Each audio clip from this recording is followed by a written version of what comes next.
Good evening. I'm Brendan Magnan, the chair of the Inland Wetlands Agency. I'd like to call to order the public hearing and regular meeting of the Inland Wetlands Agency. For anyone who's joined remotely, please mute yourself as we have a large participant audience. Lisa, can you please call the roll? Ranjit Bahav. Here. Daniel Bedecker. Here. Jim Connors. Here. Matthew Connors. Here. Dave DeFlameri. Here.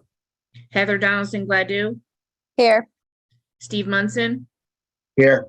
Lisa Tryon.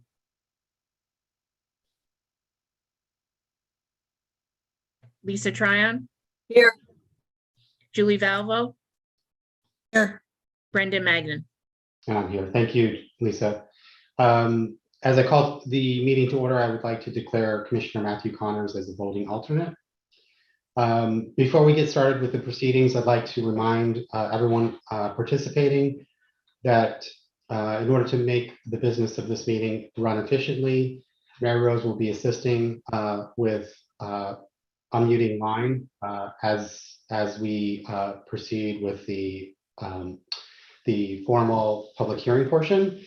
But first, a couple of announcements. In accordance with the Freedom of Information Act and Governor Lamont's executive orders, this meeting is being recorded and will be made available on the City of Milford website, as all our meetings are for anyone that may or may not be aware of that. During this meeting, if anyone wishes to be recognized by the chair, and we'll give guidance on how the proceedings will work, please raise your hand. Use the raise your hand feature in Zoom. That way we could cue you into the speaking order based on your having raised your hand using the feature in Zoom. I want to encourage everyone to speak. We are here to facilitate everyone's voice, and you will be recognized. Before speaking, please remember to state your name and address for the record so that can be put as part of the documentation. And I would ask you on behalf of the agency to please focus any of your comments on the jurisdiction of the Milford Inland Wetlands Agency. So specifically in regards to the wetlands, the water courses, flooding, and wetland habitat. Please consider that zoning issues are not under our purview. And so we really ask you to indulge us with that information. And I'll now invite everybody to join me in standing and pledge of allegiance, and then we'll get into the explanation of the rules of the meeting. I pledge allegiance to the flag of the United States of America and to the republic for which it stands, one nation, under God, indivisible, with liberty and justice for all. Thank you, everybody, for joining in that. Just an explanation of the rules. Again, thank you for the interest in the process and for coming to speak on behalf of your concerns. Please note that, as I've mentioned already, this is a formal proceeding. We are going to have a cadence where we're going to ask the applicants and their consultants to give the presentation initially, so they'll have the opportunity to present to the agency and the public. And as a matter of interest, we will be, as the agency, we will be hearing the information for the first time, just as you are. So the applicant will provide their presentations, and then I will open it up for the public, and we'll first ask those in favor to speak. Then we'll ask for those against to speak. And then the third category will be for anyone who doesn't declare whether they're for or opposed, if they want to be unclassified, i.e. that you don't necessarily know if you're for it or against. It's perfectly fine to be in any of those three categories. You're encouraged to speak. Again, we're asking that you limit your jurisdiction to what we're responsible for, and that you limit your comments to 5 minutes or less. A couple of additional points. Mary Rose will read into the record a couple of the letters that have been sent in. And also just bear in mind, as you're making comments, ask questions of the applicant team. It's not going to be a back and forth. Express your concerns, ask the questions that you want to hear answered. The applicant will come back and answer your questions, and then you'll have an opportunity, if you've spoken in the first session, to actually speak again. And if your questions weren't answered satisfactorily, you can ask your questions or express additional concerns based on the rebuttal. And then the applicant will have a chance to rebut, and then we'll proceed from there. So unless there's any questions about the proceeding, I'm going to hand it over to Mary Rose to add on to the guidance as to how we're going to proceed from here. All right, good evening, everyone. We're going to read the public hearing notice in now. Pursuant to section 22A39 of the state statutes and section 9 of the Milford Inland Wetlands and Watercourses regulations of the city of Milford. Notice is hereby given that a public hearing will be held on 21 June 2023 on the permit application by Robert Cinto, 325 Subway, Milford, Connecticut, 06461. The request is for permit to construct a 160,000 square foot warehouse and office facility with associated parking, drainage, and grading in and within 150 feet of wetlands and watercourses in the Beaverbrook watershed at 0, 305, and 325 Subway, map 41, block 303, parcels 8G, E, and F. Thank you, Mary Rose. This is Brendan, the chair of the Inlands Commission. As a reminder, I also wanted to mention that the agency is made up of citizen volunteers. There's 11 of us that serve on this commission, and we attend these meetings twice a month, typically, the regular meetings, that is, and we regulate activities that are coming before us. We've all taken wetland commissioner training. We've attended Connecticut Bar Association training sessions as well on a continual learning basis. So we bring our bias is to bring together the expertise on how to apply the regulations and the state statutes, and we come before every application without a predetermination as to what the outcome will be, i.e. we take it through the process. So with that in mind, one last informational note for the public. We do rely heavily on section 10 for our criteria of decision. You're welcome to look at that in our bylaws. But before we move on to the next section, could I have a motion to hear all three of the applications together, please? I'll make that motion. Thank you, Mr. Connors. Do you have a second on the motion? Second. I heard a second from Mr. Matthew Connors. Thank you. Any discussion on the motion? Hearing none, Lisa, roll call vote, please. Ranjit Bahav, Yes. Daniel Bedecker, Yes. Jim Connors, Yes. Matthew Connors, Yes. Dave DeFlameri, Yes. Heather Donaldson Gladue, Yes. Steve Munson, Aye. Lisa Tryon, Yes. Julie Valvo, Yes. Brendan Magnan. Aye. Motion carries unanimously. Point of order, Mr. Chair. We Yes. have 10 members present, so while Mr. Connors is the voting alternate on matters of precedence, he will not be voting on this application this evening. Thank you for that clarification, Mary Rose. Mary Rose, do you want to add the disclosure about the file contents being online, and then we can proceed? Mr. Chairman, the file contents list for this application is on the website. It's on the documents link in the agenda. The notice of public hearing was published in the Milford Mirror on the 8th and 15th of this month. Certificates of mailing have been received, are also in the document links. Thank you. At this time, I'd like to thank everybody again for their participation, and we will now move to the applicant's presentation. Attorney Crusaden? Sorry, Mr. Munson has his hand up. Oh, yeah, I see it. Mr. Munson, go ahead. Yeah, I'm sorry. Something that I've always thought about. Mary Rose correct that we only have 9 voting members. However, the non-voting alternate is only restricted from voting, but can still participate in every other way, correct? That is correct. That's correct. Okay, thank you. And should the vote be at another meeting and there's not a quorum, he can participate in the vote by being involved in the deliberation during this process. Yeah. Okay, so I'm sorry, Mr. Crusaden, you have the floor. Thank you. Yes, good evening, Mr. Chairman, members of the agency. For the record, my name is Kevin Crusaden. My office is at 3 Lafayette Street here in Milford. With me this evening is Mr. Bob Cinto, the owner and applicant for this project. Bill Kenny, our soil scientist, Manny Silva, from the engineer from Rose Tizo, and Pat Rose, the architect from Rose Tizo. You're going to hear from probably everybody on our project, our side of our project team at some point tonight.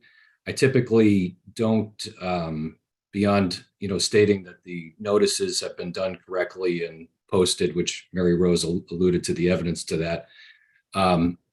As an attorney, I don't typically comment too much on an inland wetlands application. I leave it to the scientists and the design professionals. But in this case, I just wanted to give a little bit of background and context to why we're here, how we got here, and what's driving the design, the overall design and requirements of the project. And you'll hear after me, you'll hear briefly from Mr. Cinto, then you'll hear from Mr. Kenny, and then you'll hear from Mr. Silva. So, I'm actually, I'm a longtime Milford resident myself. I actually used to work in this building for Subway, but I'm excited to and proud to be part of the project because of the design team and the applicant that's involved.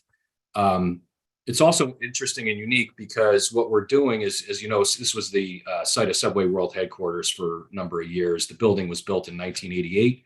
I think this building and the other building was built in 1978. There's two buildings on the site, totaling about almost 100,000 square feet of building space, and you have 500 parking spaces.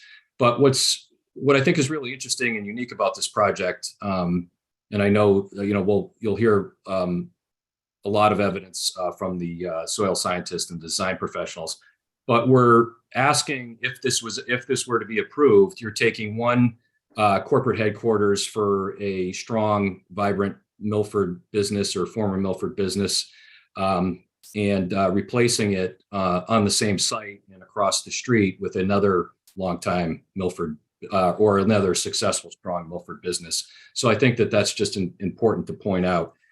What we would be doing is replacing, if approved, the site improvements that I just mentioned with a 160,000 square foot warehouse, which Mary Rose had read and was into the application as part of the application.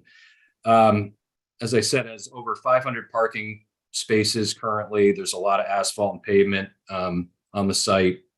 It is adjacent to Mondo Ponds, as we've pointed out and we've seen from the maps and from the site walk. So I took some time in thinking about, framing the different possibilities, challenges, and issues with this site. And I thought that it would be just a good idea to just briefly discuss with the agency or give the agency our thought process on why we're here. So the challenge or the opportunity that we have here is that we have old office buildings. At least one of them was designed for one user, not for just general users, and that building was built in 1988. We have that user moving out of the city, unfortunately, to a nice building in Shelton. But so from a wetlands perspective, how do we protect the inland wetlands, which is this agency's charge based on the state statute and the Milford zoning regulations? Given that we have an identified end user or tenant that needs a certain square footage and size warehouse on this space in order to stay in Milford. And how do we do that in a way that meets all of the inland wetlands criteria? How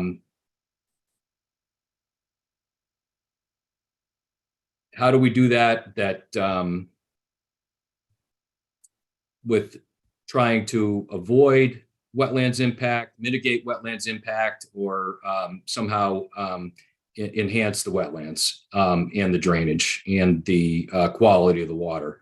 So I think that in this particular case, this is not being designed for a potential tenant. This is a tenant that has a minimum mandatory requirement of square footage, which is the 160,000 square foot warehouse.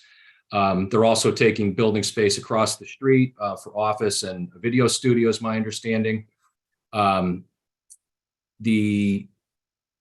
So once we have that parameter, we're limited in what the alternatives are that we can present. So we've had a lot of discussion, and we've listened to some of the comments and some of the questions from the agency members over the past few weeks or month or so. And we have two really good alternatives. We have the proposal, which is filling more wetlands. That's the initial proposal. And then we have two alternatives, which I think will show that the process works, and that the driving guidelines and the criteria that Mr. Chairman, you had mentioned in your beginning comments, section 10 of your regulations, that we're trying to comply with those as best as possible. I did want to point out one other thing, and then I'll finish up. I read through the initial title and authority and purpose of the inland wetlands regulations. And of course, the first thing is to preserve and maintain the wetlands for our generations and, our generation and future generations. But I wanted to point out there is also a requirement to balance the need for the economic growth of the state and the use of its land with the need to protect its environment and ecology in order to forever guarantee to the people that they'll continue to enjoy the safe, natural resources for their benefit, enjoyment, and for the benefit of future generations yet unborn. My point being is that this is a balancing act, and we think that the balancing, trial, and we think that the proposals that we've presented balance the mandatory requirement we have with the identified end user with your standards. You're going to hear tonight from the design professionals that will give you a lot of evidence to support that. I understand that there's been some materials that you probably have not had time to look at or fully digest. So we're here to answer the questions, and if necessary, obviously we have no objection to keeping the public hearing open beyond tonight. So without any questions of me, I'll turn it over to Mr. Cinto. Thank you for listening. Thank you, Mr. Chris Hayden. Good evening, Mr. Cinto. Thank you very much. This is somewhat new to me, Mr. Chairman. I've never done a Zoom meeting, believe it or not. My son is here, and he's done plenty of Zoom meetings. He's here to give me, tell me how to work all this, to be honest with you. Thank you. It's a very important meeting. It's a very important project. And I can honestly tell you that after you hear the presentation, I think everyone will agree that we are making significant improvements to the wetland conditions. The water discharge presently is not being treated at all. We are going to be treating it. And so that at the end of the day, I think when you hear all the professionals on this wetland application, and I'm not talking about zoning here, as you mentioned, Mr. Chairman, we're just talking about wetlands, and we think we have an application that's really going to improve the wetlands and the atmosphere around the pond. So with that, sir, I would like to turn it back over to Kevin. Thank you for your testimony. Thank you, Mr. Cinto. Mr. Kenny, are you available? Yes, I am. Good. Is it possible that I could share my screen? Yes, if you could state your name for the record as well, Mr. Kenny. Sure. Good evening. I'm Bill Kenny. I'm the principal of William Kenny Associates in Fairfield. I am a professional wetland scientist, soil scientist, and landscape architect. I have over 30 years experience in landscape architecture and environmental management. My firm was retained to help in a number of ways.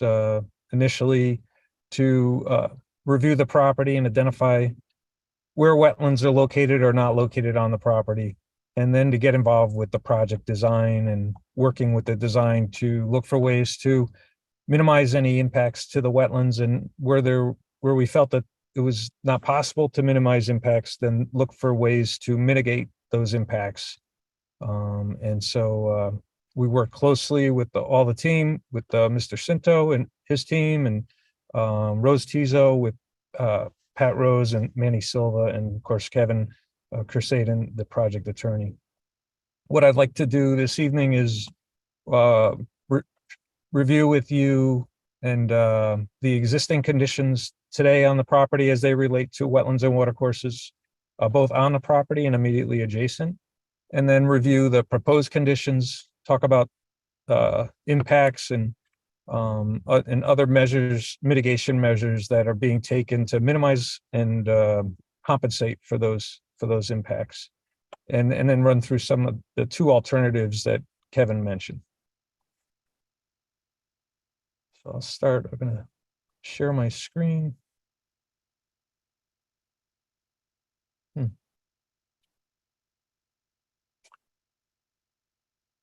think I may need to bounce around here a little bit, the way do the best we can here. Showing now, Bill. Okay.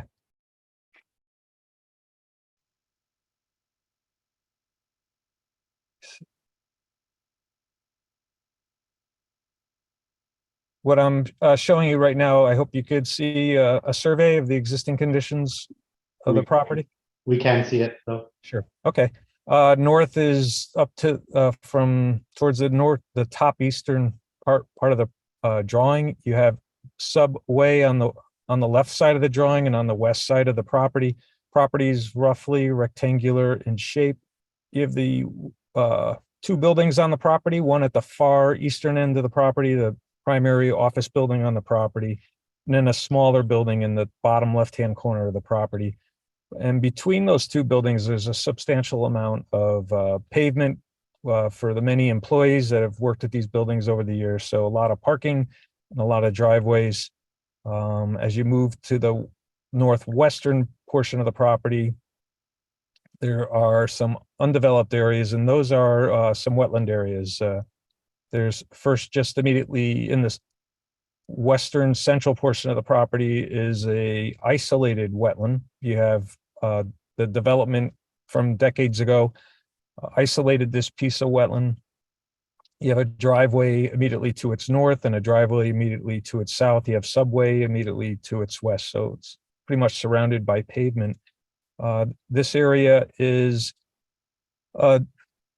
with the development that occurred on this area, it was degraded. The wetland soils exist there, but the water that would make a wetland no longer really exists here in a meaningful way. The area is much drier than it was before development occurred some decades ago, because the development has drained water away from this wetland. So its primary function is to detain surface water. There's a pipe that conveys water from subway and from land to the west of subway that the Subway Corporation owns the land to the west, and there's so they convey water from the west across the street, and it's discharged into this depressional wetland. It's really a stormwater wetland basin. It's vegetated with, there's some mature trees that remain there in the bottom of that basin, and the ground, there's little to no shrubs at all present there, and the ground cover is maintained as a rough lawn for the most part, so it's mown from time to time. And so with the shade trees, it's like a more of a park habitat. Its primary function really is surface water detention. And so now, but if we move to the north, there is a more traditional, relatively undisturbed wetland. Immediately north of that, it's north of the entrance drive that you see there. And that's a classic red maple swamp, relatively mature trees, has a diverse canopy, understory tree layers at both the canopy and understory layer, quite a shrub layer, dense shrub layer, and a dense ground cover layer. It is has better hydrologic conditions. It's a wetter environment, so it's more of a traditional, relatively undisturbed forested wetland in good shape, and it provides flood storage like the wetland to the southwest. But in addition to that, it also has good filtering capacities, good habitat for flora and fauna, good diversity and abundance of flora and fauna that would use this wetland area. And that wetland continues off-site to the north onto the land owned by the city of Milford, the Mondo Ponds.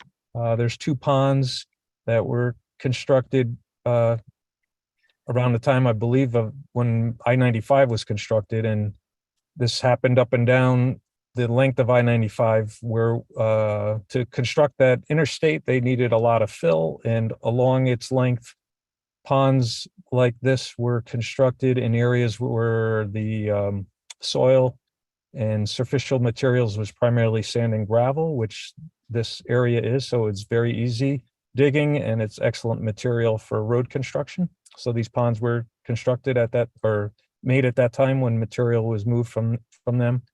Wetlands exist around the edges of the ponds.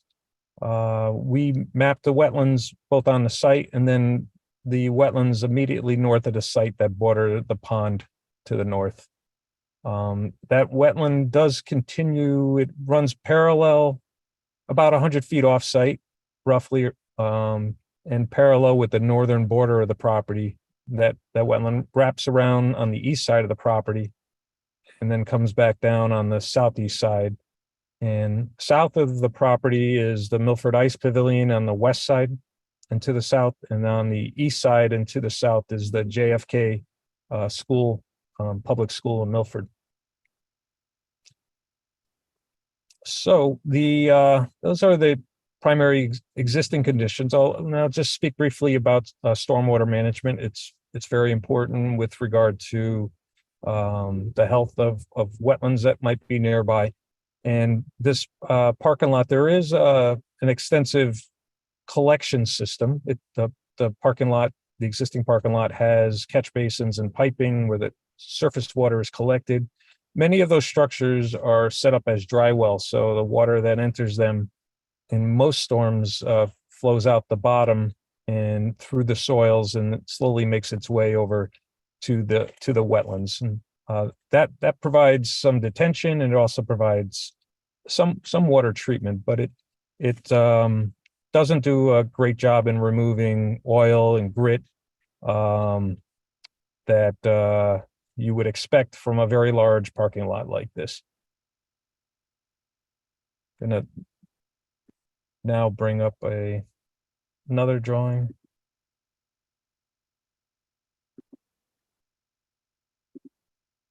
So, okay. Under proposed conditions, when Rose Tizo and company, when they follow me, they'll discuss more of the warehouse construction and the parking lot. But I'm focusing on the northwestern corner of the property. At the bottom of this plan view that you see, on the left side of my sheet, is the isolated wetland that I discussed earlier, and it's in this area right here. The existing wetland is shown. Portion of the existing wetland north of that is shown here with the red hatch over a green background.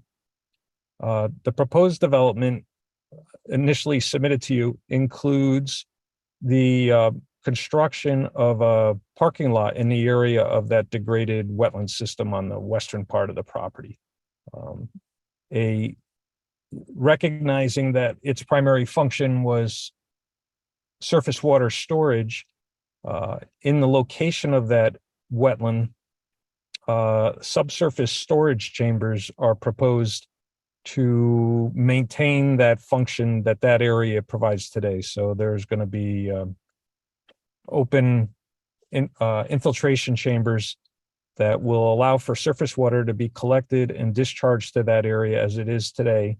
And those chambers, during storms, water will fill up in those chambers, and the bottom of the chambers are open, and the water would be allowed to infiltrate to the ground. One major difference with the discharge to this subsurface chamber and other subsurface chambers that are being proposed is that before that water goes to those dry well systems, it will be run through a hydrodynamic separator device that will remove oil and grease and other coarse debris, trash and things like that, which will provide a substantial increase in water treatment with this property, and which is significant. Basically, we're taking the stormwater system that exists today and bringing it up to current standards and substantially improving the amount of treatment that is being provided at this property. Another important thing with regard to stormwater to consider is that the most of the impervious surface on the existing property is parking and drive areas, and so and very little roof area. And when you compare those two types of impervious surfaces, runoff from building roofs is relatively clean. It's not as clean as a forest, but it's definitely much cleaner than runoff from a parking lot. This project, the proposed improvements, there'll be a substantial reduction in the amount of parking. There'll be an increase but an increase in the building roof. So that is helpful in reducing the amount of stormwater that is generated that has higher loads of pollutants. The loads of pollutants in the stormwater from this property will be less because much of it will be coming from roof rather than from parking areas and drive areas on pavement. And so when you combine that with the stormwater treatment measures that are being proposed, there's really a good improvement with protection of the wetland areas that this water ultimately makes its way to. So getting back to the physical conditions of the wetlands, as I mentioned, that the wetland in the west central portion of the property is proposed to be converted to a parking lot with stormwater storage below it to mitigate for that loss of that degraded wetland. We're proposing to construct a new wetland immediately to the north and immediately adjacent to the existing forested wetland. Having that adjacent wetland being present right there really allows for great success as we create a new wetland by being able to put it immediately adjacent. That really helps to ensure the success of the new wetland. And we would take the area that is currently an upland forest, a non-wetland, that forest, we would remove that and we would lower the grade of that area and bring the soil surface down to the same level as the adjacent wetland, bring in wetland topsoil, and then vegetate that area with an abundance of native wetland trees and native ground covers to create a functioning wetland that over time would be of equal value to the wetland that's immediately adjacent to it, but immediately it would be of greater value than the wetland that we would be replacing. And so between maintaining the floodwater storage at the existing location and then creating a new wetland that is, this would be slightly larger. The proposed wetland to be eliminated is around 9,700 square feet, and the new wetland would be over 10,000 square feet. But by creating the new wetland, maintaining the storage at the existing wetland, and then providing a whole new amount of storage, we're essentially doubling the amount of floodwater storage and potential for water quality treatment.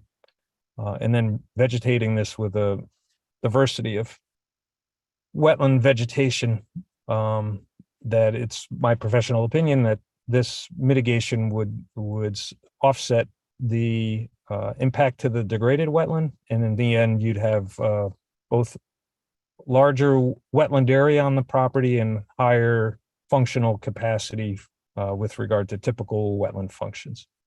But nonetheless, we did, as often, and in particular with Mr. Cinto, we worked and met with the staff and other people at City Hall to review the project, and we listened to comments, and some of those comments, what we heard was that you really wanted us to look at alternatives for mitigation and alternatives that would hopefully result in less impact to the wetland to begin with. And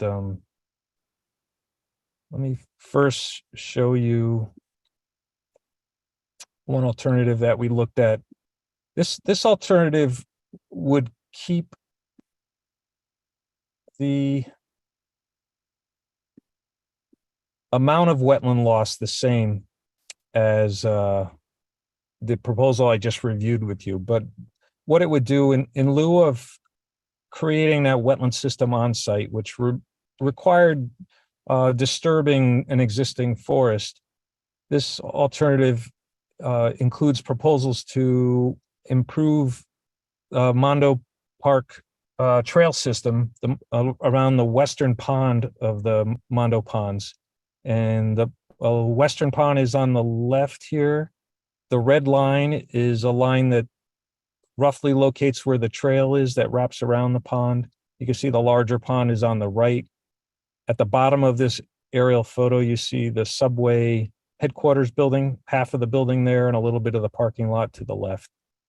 So, and then we have numbers along the path where we've identified different activities that with input from town staff, we came up with ideas of things that we could do to improve the habitat around the pond as well, and improve the trail system.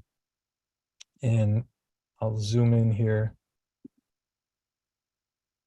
First, there's an existing footbridge in the right here on the trail in the southwest corner of the pond, and it extends over a small watercourse that it's fairly deep. It's a good 3 feet or so deep, and there's not a railing on this bridge, and the bridge is nearing the end of its useful life, and so it's perhaps becoming a danger soon. So the proposal would be to replace that and put in something that has a rail and stabilize the banks of the stream right in that location. So and that would make for a safer walking environment for the public, and help the town and the public with that feature. There's some other locations around the trail where the trail crosses a wetland area. And when you have paths through wetland areas like this, and you end up with soil erosion and soil compaction and impacts to plants in the area. So often on town open space like this, or land trusts, or the Nature Conservancy, or the Audubon, they'll put in elevated boardwalks that allow you to walk through an area like this without causing soil erosion and soil compaction and impacting plants. And it's also allows for a safer walking environment. So that area is Area B, just north of the parking lot, just north of the property line of the subway property. And we have C, this is the trail location between the two ponds. This area of the trail runs north-south. The west pond is on the left, the east pond is on the right, and that is right here. And that trail is pretty heavily used, and it's quite wide. But there are seasonally times where the pond on the left rises, the water levels rise, and they come out onto that trail system. And similar to this smaller boardwalk area, the proposal would be to stabilize this area to prevent soil erosion and make for a safer walking environment. Then throughout much of the portion of the path that surrounds the pond, there's areas where superficial roots are creating irregular surface conditions of the soil and creating trip hazards. And the idea would be to using wood chips, natural material, to come in and smooth out some of these areas and try to make the path safer. And at the same time, there's quite a bit of invasive vegetation in the shrub layer, particularly multiflora rose.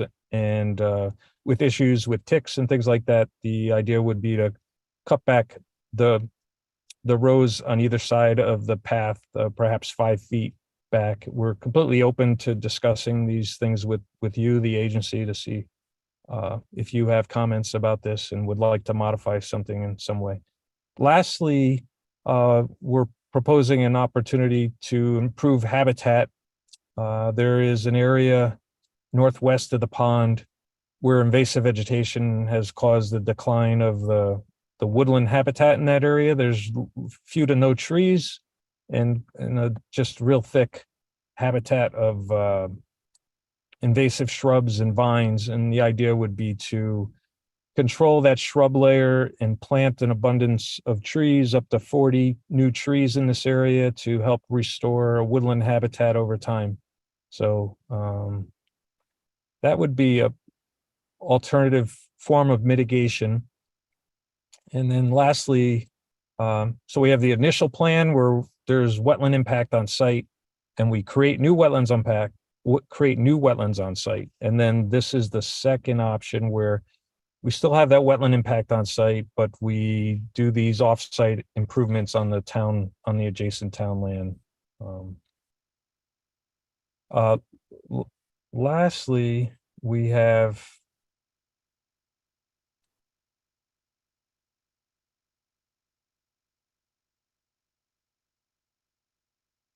see.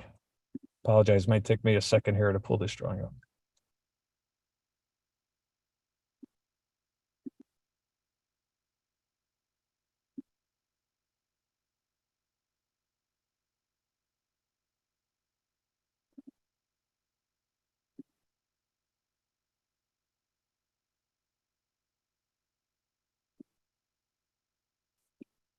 So with input from both you as the agency members and staff, we started looking at the overall development plan even more closely.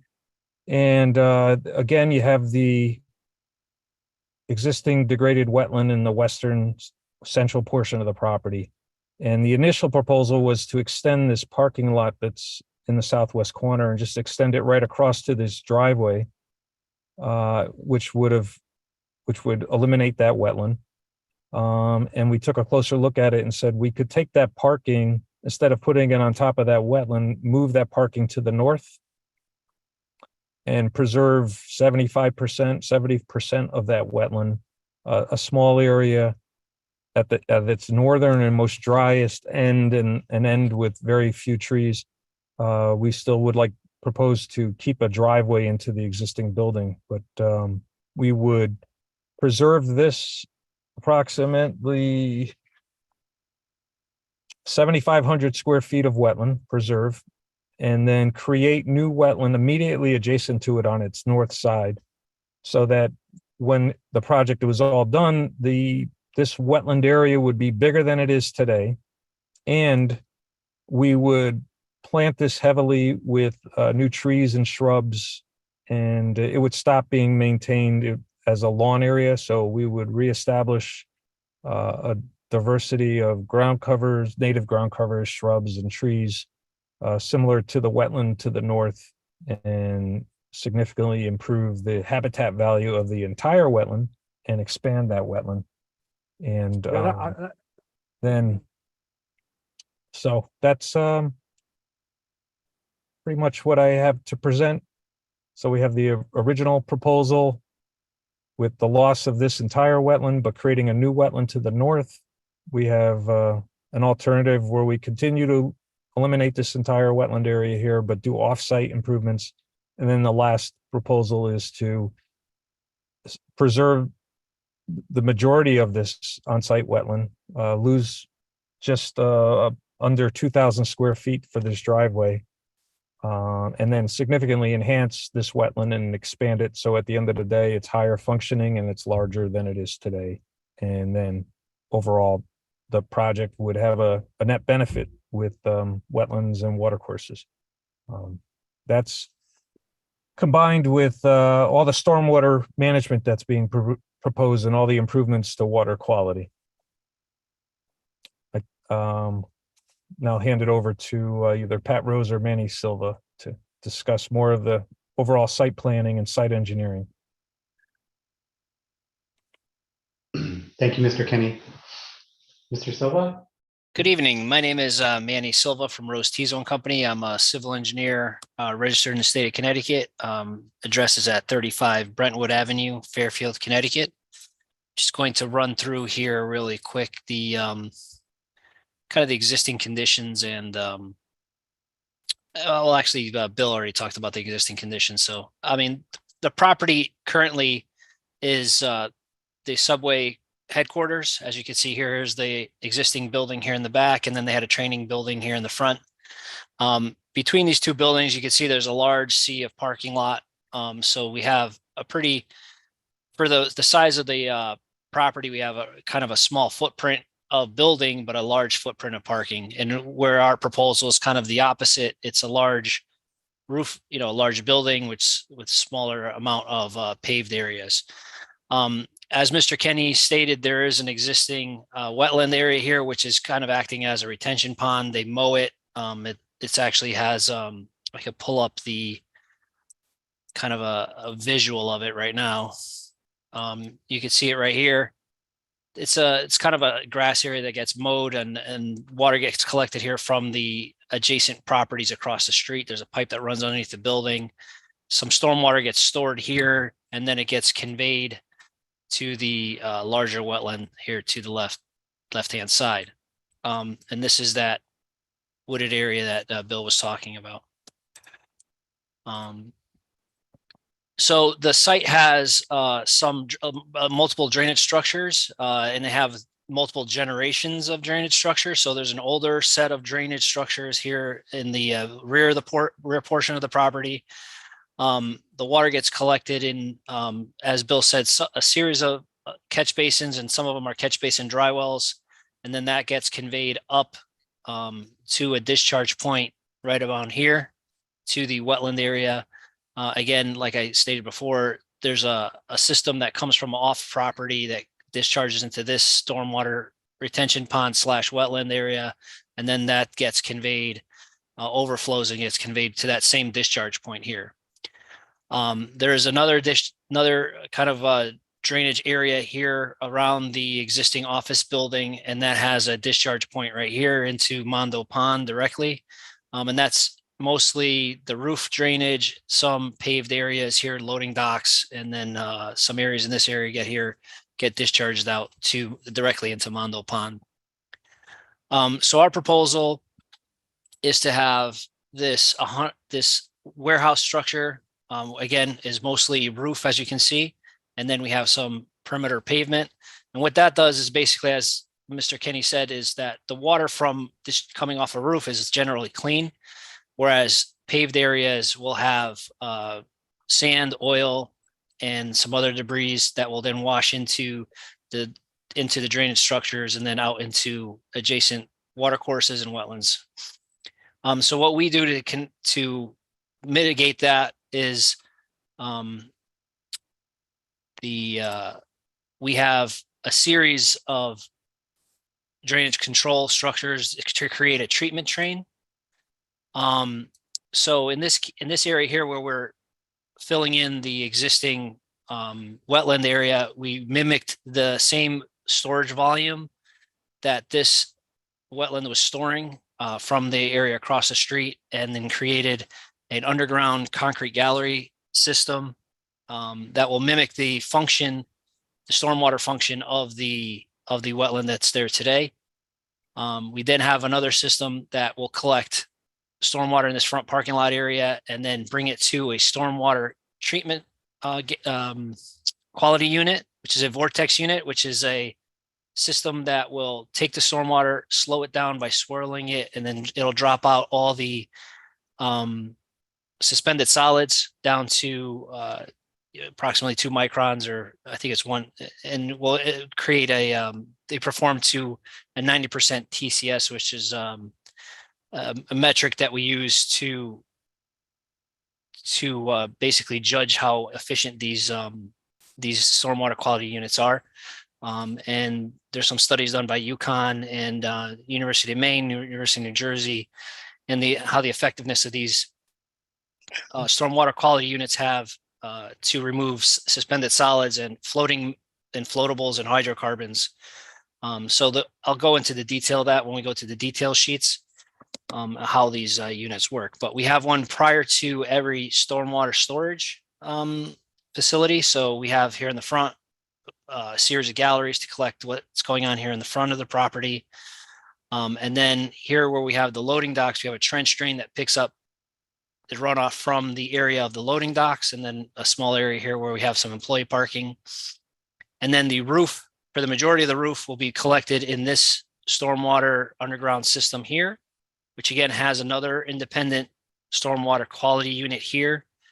And what these two systems, and then here at the back where we had that discharge directly to Mondo Pond, what we have is this rear parking lot, which is lower, going into an open retention pond, which then would fill up, infiltrate water, treat it by infiltration, and then it has an overflow, which would then go over land into the adjacent wetland area. Now, that discharge over land will be a swale, which will then go to a vegetated area, which that will act as a treatment itself. But we will also have a water treatment facility here prior to the discharge into the pond. So what's important to note is that we are going to increase the water quality from the existing condition today by using these secondary water treatment facilities like the swirl separators. We have 3 of them shown here for each subsystem that we have. And then the open bottom galleries, which allow water to infiltrate directly into the ground through gravel, and then the natural soil that's underneath them will filter water prior to it going into the groundwater table, which then will feed this high water quality water into the wetland area, adjacent wetland area in the pond. We also will reduce the rate of flow coming off the site currently to mitigate any flooding that occurs currently. So when you want to be able to feed water to the wetlands, but slowly. So what we do is we store this impervious area, the runoff from this impervious area, in this volumes underneath the pavement and in this pond. So it's basically a tank with an open bottom underneath the pavement here and here and then here. And then that will just leak water slowly, into the adjacent wetland system versus it being a large rush that goes all at once and then causes erosion and flooding in the adjacent areas. We will also be reducing the temperature of runoff from the paved areas and the roof that's currently being discharged into the pond right now, or into the wetlands currently, by holding the water underground or in this pond and allowing it to give time to cool off. Then the water that is being discharged into the adjacent wetlands will be at the correct temperature, and not say in the summertime, like now you could have pavement temperatures up over 100 degrees, and then that water, when it rains, you have a quick summer shower, and that hot water then gets discharged into the wetlands. It's not an ideal condition. So our systems will cool that water down prior to discharge. And as Mr. Kenny also stated, we are converting a large amount of this paved parking lot, which is where you could get, the dirty runoff from cars leaking oil, sand coming from off site from the cars bringing it on. When they sand and salt, there's a whole lot larger area of pavement today than there will be with this proposed application, which will be mostly roof. And roof water is, generally speaking, clean water because there's no cars parked on it. There's no oils being dripped on it.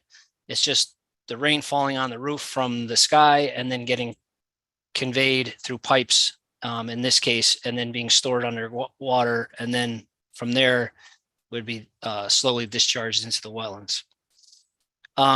So our rates, just to state numbers, we did our calculations from the 2, 5, 10, 25, and 50 to 100-year storms.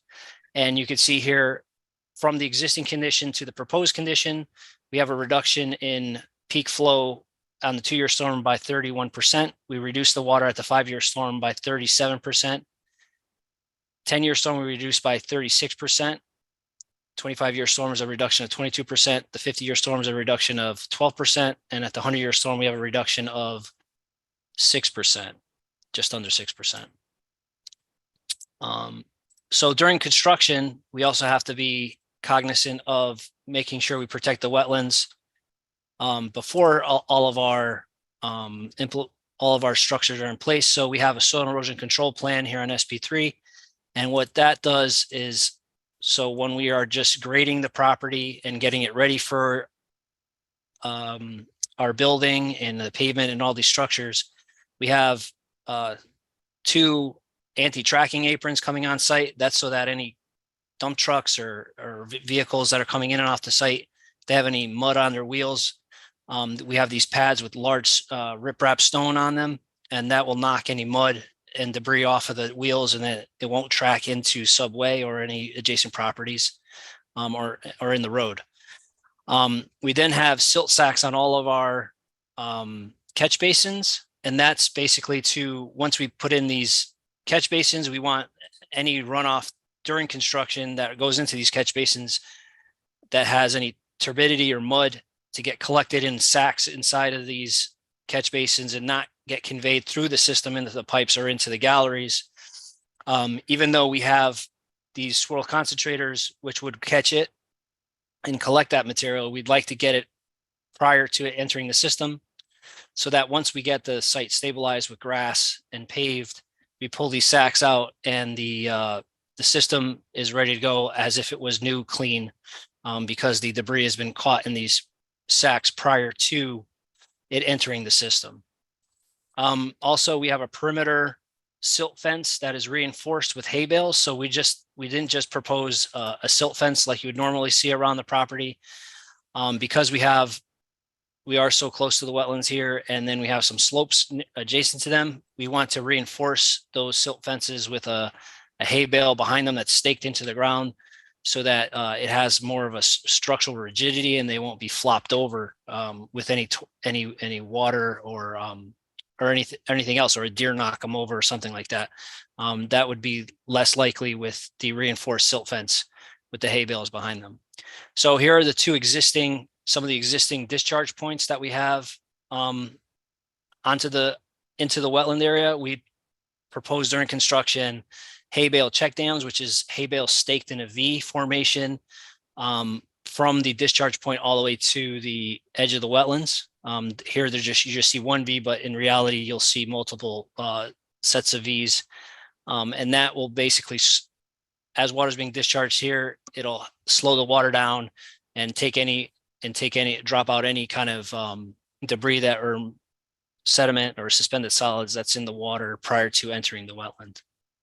We also have one here in the proposed pond discharge, just to ensure that there's no debris getting into the pond prior to construction. So that's our soil and erosion control plan. We do have also a ornamental landscaping plan. Now, Mr. Kenny has his landscaping plan, which will control within the mitigation areas if you choose this alternative. So we have our planting notes here, and then we have a substantial amount of shade trees to help control the pavement temperatures. So we have, I'm trying to move and it went too far. Sorry about that. having a little bit of lag here for some reason. Let's see here. I don't know what's going on here.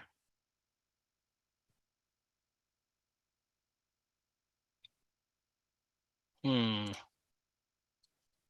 think Adobe's going to crash on me, guys. So what I'll do is I'll just reopen it.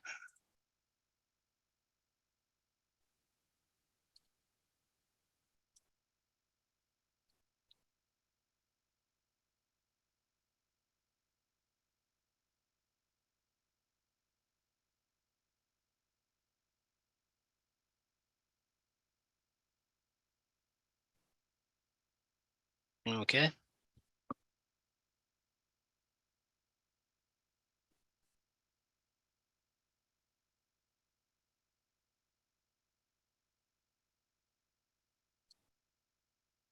Just one moment. I'll get this back running again in a minute. I hope.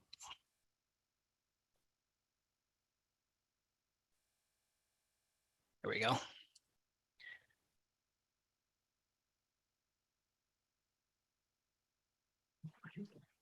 One minute.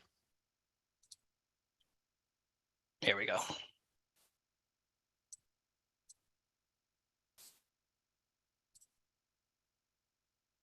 I guess it was just going too well. So I'll go on to the ornamental landscaping plan again. So let's finish doing its thing here.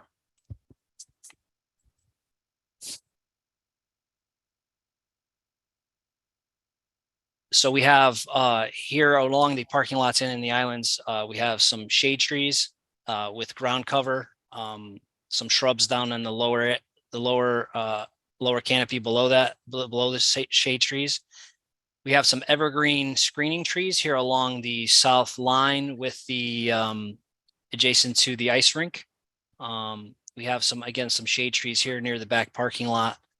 And then we have some soil erosion control mix on the steeper slopes that are around the edge of parking. All the rest of the areas that are open will be just regular lawn, and we have our seating mix here along with our tree counts here. And then along the base of the building, we have some shrubs like box. I think they're boxwoods and things of that nature, lower growing little shrubs. So I'll go on to the details. We have a lighting plan with spot candle calculations so that you can see that we don't have any light infiltration into the wetland area, which is also important not to shed any artificial light into wetland areas so we don't disturb any of the basically the animals or anything that's going on in the wetland areas. You can look at that in detail.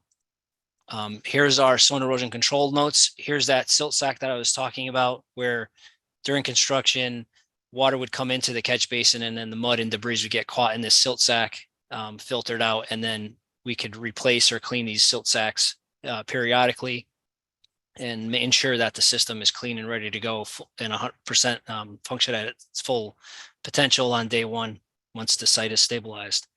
Here's a kind of a cross-section detail of that reinforced silt fence. Here's your typical silt fence with the area that's dug in underneath upslope.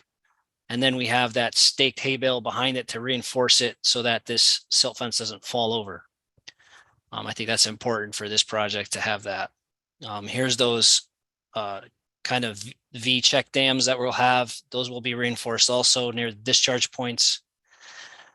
This is just some general details for zoning and things of that nature. I don't think this commission really wants to look at that too much. Here's the plunge pool in the retention pond. So this is to function to slow down water and then have the sediments drop here in this plunge pool. So it's easier to clean. And then the remaining clean water goes into the pond and then gets infiltrated into the ground. Here's the detail of the underground gallery system. As Mr. Kenny said, it's open bottom, and then we have slots on the sides. So as this fills up with water, it helps store, cool off that water, and then that infiltrates into the ground, filters itself through the soil media further, and then gets into the groundwater and then feeds the wetlands from that. One of the comments from engineering was to make 4-foot sump catch basins, and we accommodated that. We also are proposing hooded catch basins to further increase to add another element to our treatment train, which this will then hold bottles and floating oils within each individual catch basin. And then water will be conveyed underneath this hood and then out, and the floatables will remain inside the catch basin itself. And then we have a maintenance manual, which requires, that's the maintenance and statement is on SP2, where it says we will inspect and vacuum the quality control, water control structures and the catch basins every 6 months until we can determine that it needs to be, say, only inspected and vacuumed like once a year. The next is the detail of the hydrodynamic separator. As you can see, the water comes in, gets sent around the unit itself where the water gets slowed down, and then the sediment drops to the bottom. And then all the floatables get caught in the outer ring because the water, things like oil and bottles float, and it will not allow, and the water will then flow down to the center pipe and then up and out, whereas the floatables will remain here on the outer ring to ensure that it does not go into the wetland area or even into the retention ponds. Here's the alternative site plan, like Mr. Kenny was detailing. What we did was we eliminated the parking lot over this retention wetland. And instead of having the gallery system replacing it, we leave it alone. We just fill in this little section here because there's a driveway into the building here. And then we put that parking across the street, across the driveway here. And then the circulation is basically the same around. That's all, one of the alternatives, as he stated. One of the questions the commission had prior to this meeting in the when you were determining if you wanted to bring this to public hearing, was about snow storage. And some of the areas that we have on our plan for snow storage will be here. When you saw that street view, there's a big open area here prior to the wooded area. There's some areas here, an opportunity here in this wedge here. And then this is a large flat area where there was paved parking, and now we have a landscape area here. So those are some pretty large snow storage areas. And then anything that would exceed this storage capacity would be trucked off site if you had like a very large snowstorm, like we do get every once in a while. We had some engineering comments. I don't know, I would go through them one by one usually, but I think a lot of them had to do with an updated survey. We updated the survey. We were using an older survey that was from another firm. So we actually updated the survey, and a lot of those issues got addressed just by updating our survey and submitting that. So we submitted that to the engineering department along with this response. And the town engineer said he'd need some more time to go over it. So I'm sure between me and him, we have our address, or if not, if he has any other comments, we will address them prior to the next meeting. But like I said, most of them were, he wanted an updated A2 T2 survey, that's A and B, a merger map to merge all the properties. That would be done prior to building permit if we get all the approvals. Again, updated wetland flag locations. We did that in the new survey. Again, this is another updated flags comment. He asked for the water quality chambers to be prior to all the gallery systems. We did that. We did do that on SP2. I just showed you. He reserves any comment. That's fine. We acknowledge that. Add additional underground utilities. So all the utilities were shown. I just think that with the new revised plans with our updated survey, it becomes more clear that we did have these things on the plan. But that's been submitted. This is just a general statement to protect all existing sidewalks and curbs, and that the town reserves the right to make us rebuild anything that's not satisfactory. We acknowledge that. That's fine. This is where I said that he would like us to have 4-foot sumps in the catch basins. I revised that already in our SP8.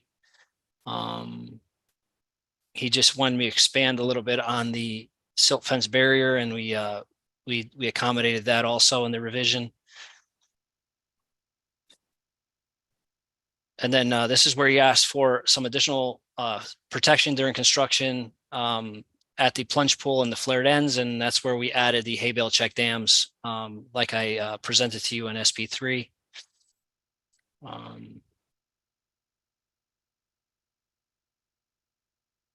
Yeah, so graphically, we showed some silt fence line on the town property adjacent to ours, but it was just graphics, and I corrected that so that the silt fence line is showing on our property as intended. He had some comments on the landscape islands and which ones were going to be mulch beds versus lawn. I revised SP4 kind of to clarify that. And then he has some comment on the stormwater calculations. He would like me to add the areas that are not being disturbed to the calculation, which is, as you can see here, would just be a bypass area. It wouldn't really affect any of the design. Would just encompass the whole property, the wetland areas and the bypass areas in the calculations. And he has also, he's saying here again that he has reserved the right to have any additional comments later, and that's fine. So that kind of concludes my presentation. I just want to reiterate that the stormwater design for this property, again, will convert a lot of parked pavement area and convert it to roof area, which is a cleaner water condition on its own. But then that we are also implementing a treatment train from snouts in the catch basins to swirl concentrators prior to our storage galleries and retention ponds. And then in the retention ponds in the gallery system, we're also providing storage and treatment to clean that water. And I'm confident, it's my professional opinion, that we will increase the water quality that's going to the wetlands from today's condition, and then that we will also reduce the rate of runoff to those wetland areas from the existing condition today. And that's it for me. Thank you very much. Is there any questions? Thank you, Mr. Silva. We'll proceed to the next presenter if you have any more presenters, or if not, if Mr. Kersaten, your presentation is complete, we'll move on to the next section of the meeting. Thank you, Mr. Chairman. Mr. Rose, I wasn't sure if you had anything that you wanted to add before we moved on.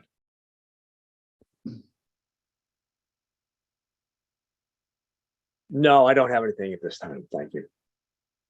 Thank you. Mr. Chairman, I'll reserve, further comment and after we hear from the public and the agency. Thank you. So we're ready to continue, sir. Okay, thank you. At this time, just as a reminder, this is not a back and forth process. Steve, I'll acknowledge you in just one moment. We will first hear from any of the public that's a proponent for this application. And given that we've heard a number of options, feel free to comment on which option you're a proponent of, if you're in that category. Then we'll hear from opponents of the presentation. And there again, if you have any reasons, please make those clear.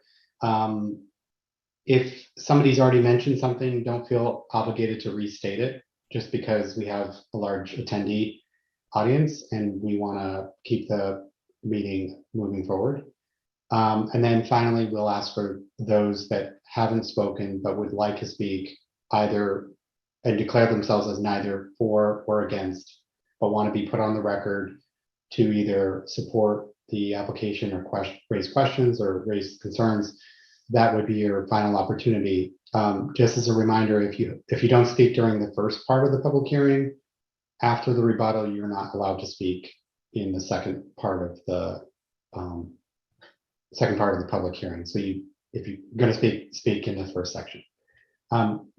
First to Mary Rose, if I could just ask you to correct me if I've given any. Mr. Chairman, we do have two members of the public who did sign up to speak.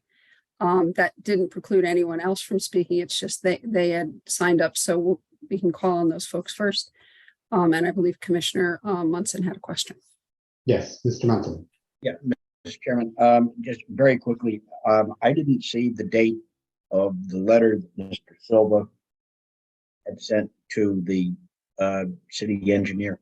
The response. It was today, 6/21. Yeah, that he was just talking about. I didn't see the date on that. Was that June 21st. June 21st? Okay, so we don't have it. I mean, Through you, Mr. Chairman, I believe that was added to the document links at 3:15 this afternoon. okay, I must have missed it. I'm sorry. No problem. All right, thank you. Go for it. Thanks. So as Mary Rose corrected me, there's two statements that she's going to read into the record, and then we'll open it up. Mary Rose, do you want to proceed? I have two things to read in the record, and they're coincidentally the two folks that signed up to speak. If I can just ask Ms. Pryor if she would like me to read her letter into the record, or if that's the document she would like to read in.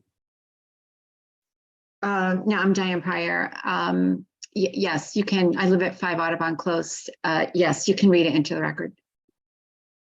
Okay, through you, Mr. Chair, there were two submissions to the my email today for reading into the record. Item 1 is Diane M. Pryor, 5 Audubon Close, Milford, Connecticut, dated June 20th, 2023.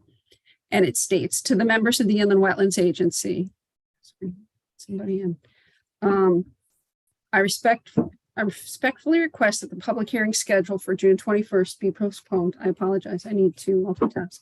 There we go.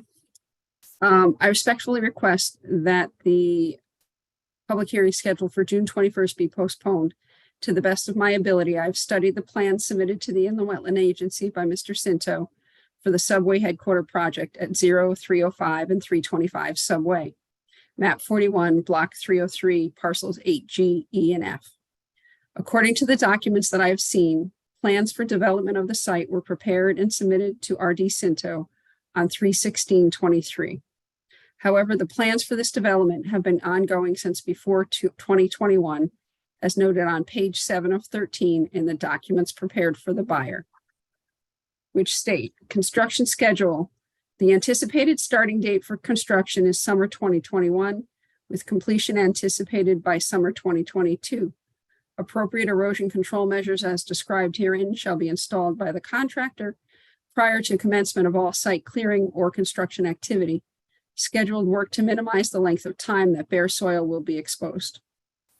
This demonstrates that the potential buyer and tenant have had well over 2 years to plan with their contractors, attorneys, and environmental consultants. We, the public, have been notified of this project in May 2023, have had only about 3 weeks to study these documents and plans.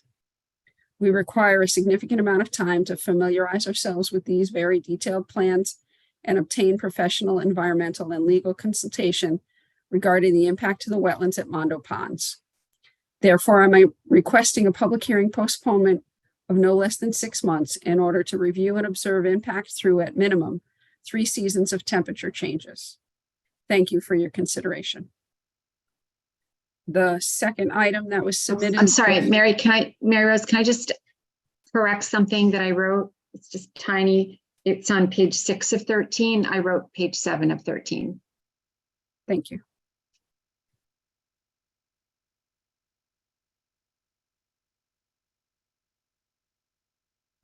Got it. Thank you. And the second submission was from Thomas DeMeo, 5 Audubon Close, Milford, Connecticut, June 21st, 2023, entitled Inland Wetland Questions, subway headquarters property at 0305 and 325 subway, map 41, block 303, parcels 8G, E, and F. There is currently water flowing from, item 1, there is currently water flowing from the subway site onto Mondo Ponds. Has the source of that water been determined? Is that surface runoff or from another source? Item 2, has the water coming off the site ever been tested for contaminants that may harm Mondo ponds? If so, when were the tests taken and what were the results? If not, will the water come off the subway site be tested prior to conclusion of the public hearing and the results be made public? Item 3. Is the impact on the wetlands based on the current use of the subway property for offices or the proposed use for a large warehouse with ongoing truck traffic? Would the use of the property change the level of impact on the wetlands? The IL district, which would permit the proposed warehouse use, would also permit manufacturing of goods or products and other uses. Has the impact on the wetlands been assessed for other types of businesses that could be built on the subway property? Item 4. The proposed warehouse is very likely to have large trucks coming onto and off the property. Many of these will emit diesel fumes, which may contain particulates, that can enter the wetlands. Has this possibility been addressed by the applicant? If not, will it be required to do so? And that's the conclusion of submitted letters to the record. Thank you, Mary Rose, for those submissions. Attorney Crusade, just as a reminder, as we proceed through this first round of testimony, that you'll have the obligation to comment on all of the comments made as you see fit. Thank you. Opening up now for public comment. Speaking against this application, please use the raise your hand feature so Mary Rose can introduce you. The first person that had signed up was Diane Pryor. Go ahead. Do I need to state my name and address again? Yes. Diane Pryor, 5 Audubon Close, Milford, Connecticut. This has to do with truck traffic. So, and I have multiple other questions that I think I will have to write into the record after this meeting ends, because I'm trying to get my thoughts together. There was a lot of information given today that I haven't been able to look at. There will be ongoing truck traffic on the pavement that's abutting the wetlands. From what I can see on the plan, the trucks will actually be driving alongside the building on the ice pavilion side, going around to the back of the building on the Mondo Pond side, and then going up on the other side where the 20 tractor trailer truck bays are planned to be built. So how will the weight of these tractor trailer trucks impact the earth beneath the pavement as the dirt and the earth below them is compacted? The wetlands require ongoing water and air in order to exist naturally. How does the company plan to avoid any and all leaks or accidents of the saddle fuel tanks in these close quarters? We see all the plans that are there to address any kind of, parking issue by cars, water run off the roof and the parking lot, but I don't see anything here that will contain any kind of leaks, and we know leaks happen. I've driven by other companies who have multiple truck bays attached to their warehouses.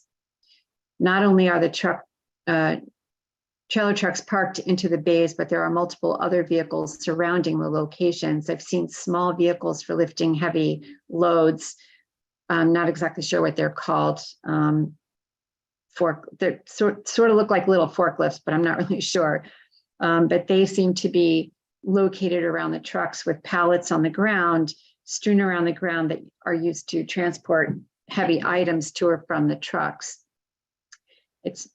There are also garbage bins in the areas, and I see no indication that they are marked for anything specific, no markings for recyclables or garbage only. What plans are being made to protect the ground from unplanned and or as yet undetermined hazardous waste from the smaller vehicles, the waste bins, and the garbage trucks that will be entering and exiting these areas? I also request that the public be given the opportunity to join guided site walks of the property along with the board members.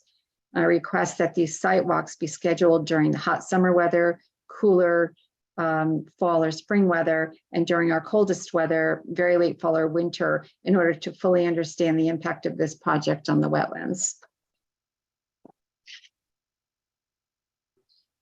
Thank you for your testimony. Anything further, Ms. Pryor? I will be writing in some comments, but for right now, that's it. Thank you. Moving on to the next.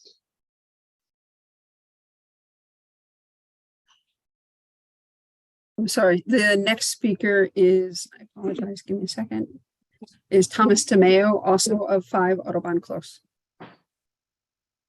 Thank you, Mary Rose, and thank you, commissioners. My name is Thomas DiMatteo. I live at 5 Audubon Close, which borders Mondo Ponds.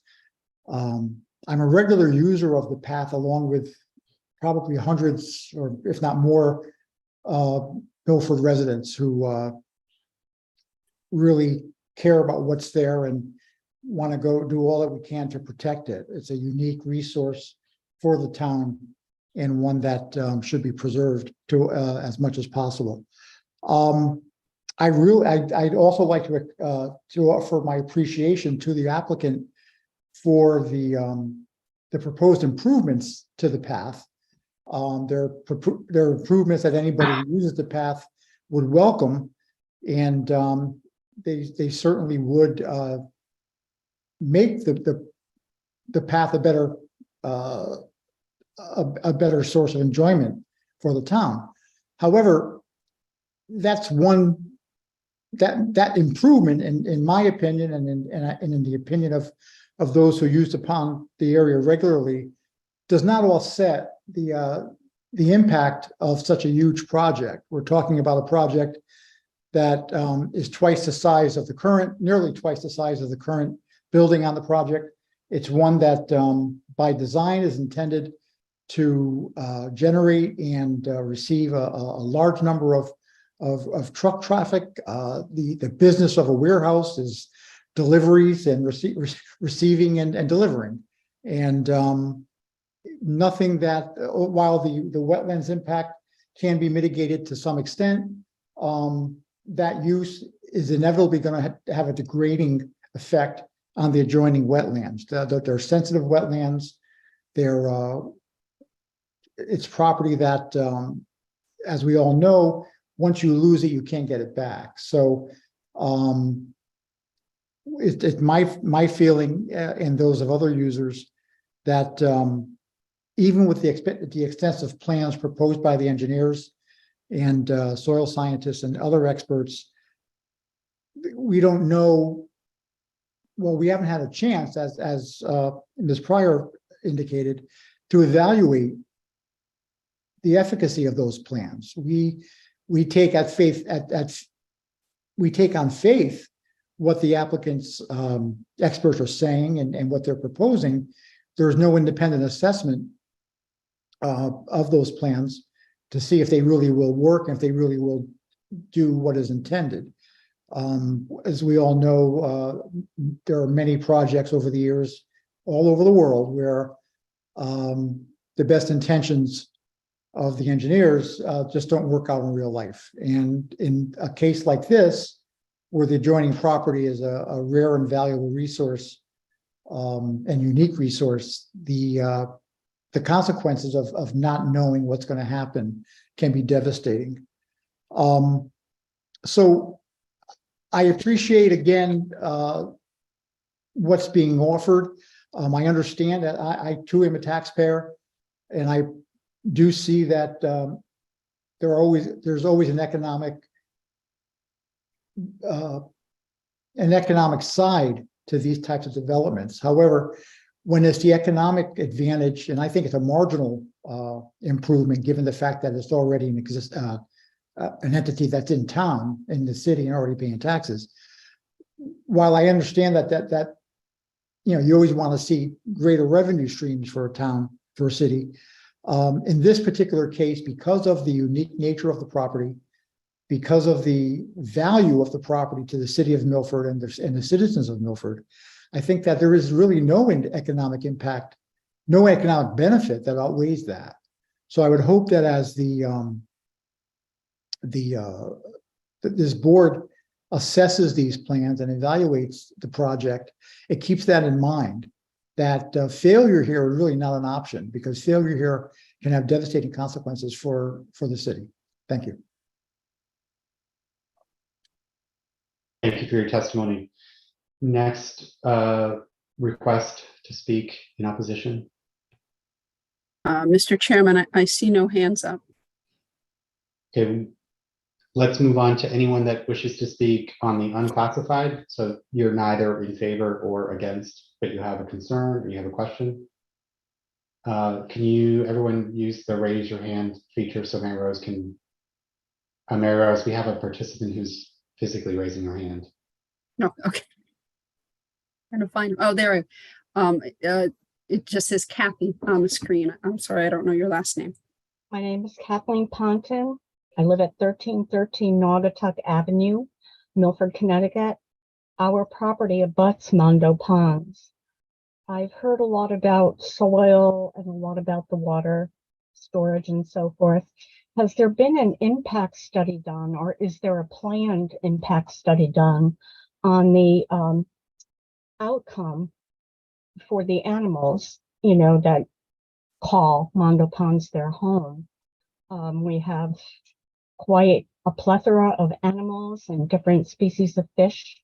How long does this project take, and what would that impact be to those animals? That's all. Okay, thank you for your testimony. Kathy, could you spell your last name for me? Ponton, P as in Peter, O-N-T-I-N. Thank you. Is there anyone else from the public that wishes to express a concern or speak in favor of this application? One last time, anyone wishing to speak, please use your raise your hand feature. Otherwise, we're going to close the first part of the public segment. Well, not close it, but move on to the give the applicant an opportunity to respond to the questions and comments that have been made. Turn it over to you, Mr. Crusaden. Thank you, Mr. Chair.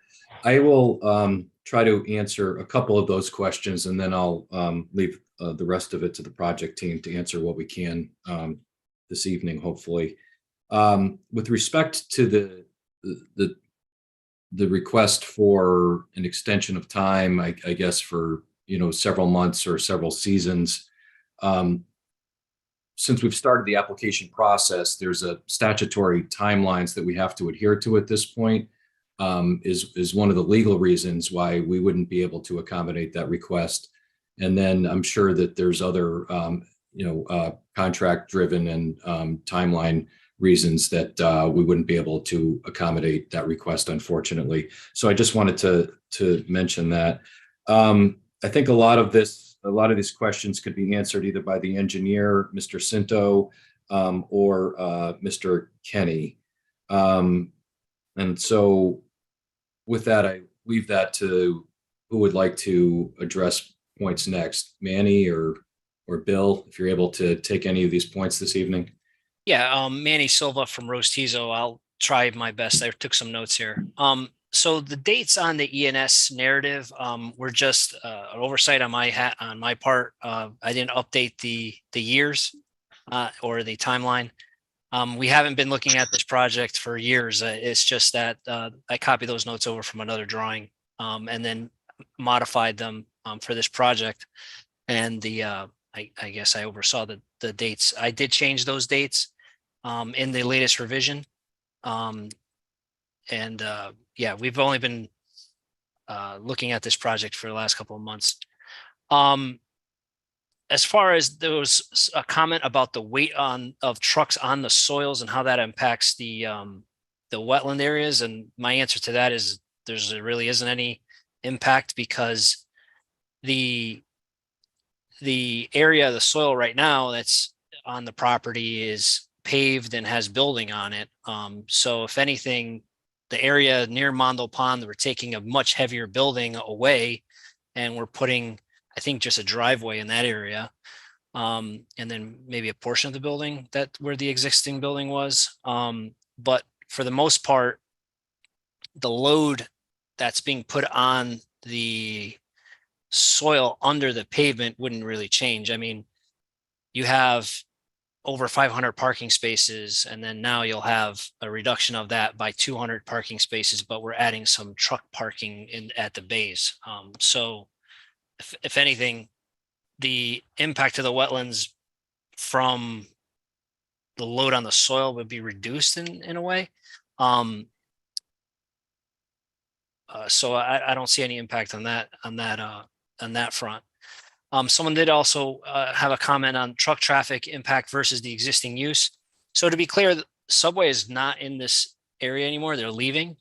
So what you have is an empty office building that could be, I guess, occupied again. But again, the impact to the wetlands, I think, is actually reduced because in my opinion anyway, and maybe Bill can speak to this, the intensification is the intensity of the use with over 500 cars running and having that, parking spaces for 500 cars, having 500 cars that, could potentially leak oil, coolant, things of that nature, and actually, bring increased temperature because of that, because asphalt is a heat sink that when it rains, it then transfers to the water and then discharges into the wetlands.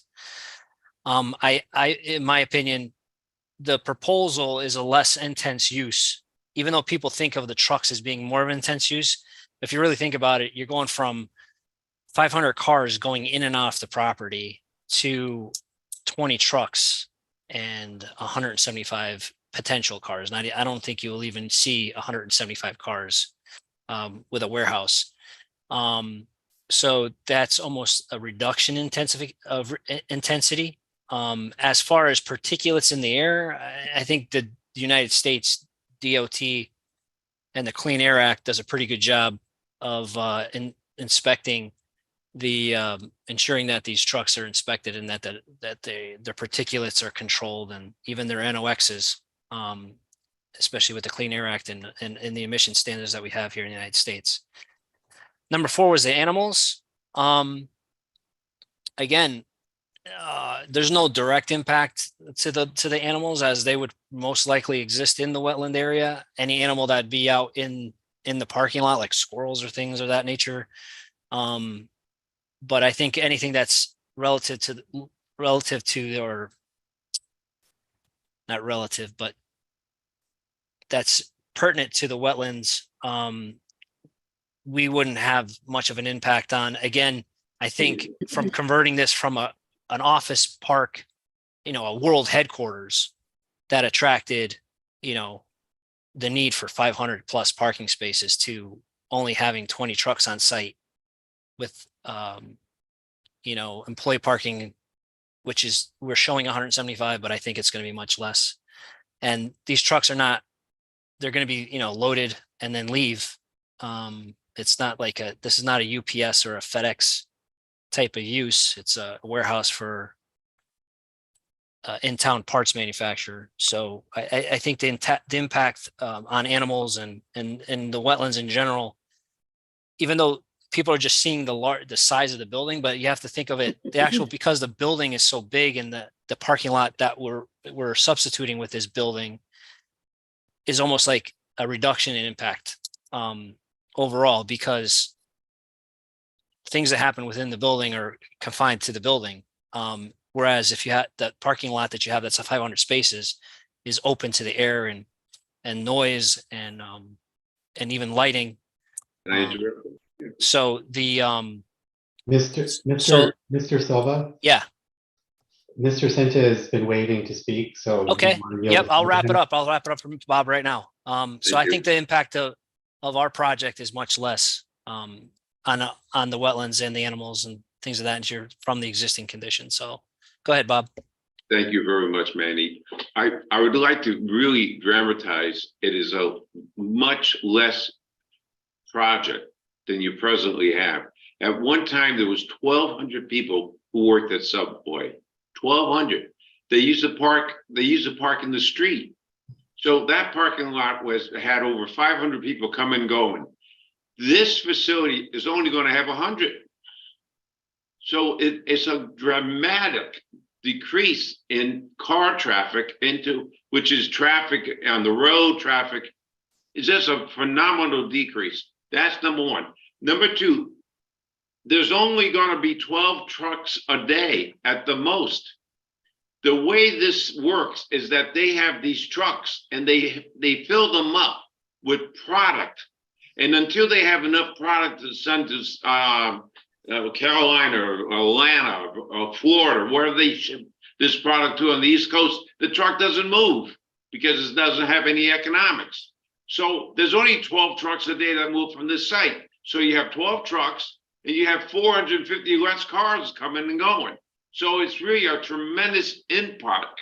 And as far as the capital, the office building market in Milford is a disaster. I mean, you can buy buildings for $20 a foot because there's no one moving into these buildings. So this project is going to have a tremendous economic increase in the value of this real estate. And that's all I had to say. Thank you so much, sir. Thank you. Thank you. Mr. Kenny, could you address the questions in regards to the contaminants and the wetland specific comments that were made that haven't been touched on already? Sure. I beg your pardon. I'm sitting in my car waiting to go to another meeting when this meeting gets done. So apologize for the dark background. But I'll just tag on to what Manny has already said and what I said earlier, that the potential for impacts to the wetlands, other than the direct impact of filling a wetland. But when we're talking about activities that are outside the wetland, like the construction of parking lots and buildings, it really comes down to water management during and after construction. And Manny went through soil erosion and sediment control measures during construction. And that because this site is already developed and substantially developed, the majority of the property is developed. When you consider that, and then when you consider the upgrades that are being proposed with regard to stormwater management and the added features to clean the water before it makes its way to the wetland, and when you consider the fact that we're reducing the size of the parking and the intensity of the vehicles, so there's going to be less pollutants, and then there's going to be more treatment. So when you combine those two things, less pollutants and more treatment, then you have a net benefit to the wetlands that the water from the site will drain to. And so I think with all of these, the things that are being added to the treatment measures, they are geared specifically for leaks, for hydrocarbons, things, pollutants that float.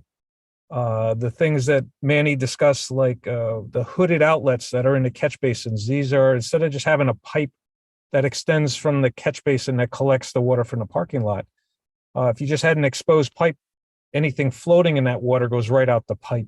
But when you put a hood on it, which they didn't do 30 or 40 years ago, you prevent floating material from exiting out that pipe. And then, so you add that feature that prevents floatables, which would be leaks from vehicles, and whether they're trucks or cars or a forklift. And then you add in the hydrodynamic separator that is not currently present on site. So you have multiple features that have been added to remove hydrocarbons, oils and grease that could potentially leak from a vehicle, which well, it does leak from vehicles from time to time. Not every vehicle, but there's always a vehicle within the crowd. So measures are being added to this to bring the stormwater management system up to current standards and function at a higher level and remove more pollutants such as hydrocarbons before the water from the property flows off site and reaches wetlands or water courses. So with that, I believe the project will be a benefit to those wetlands and watercourses.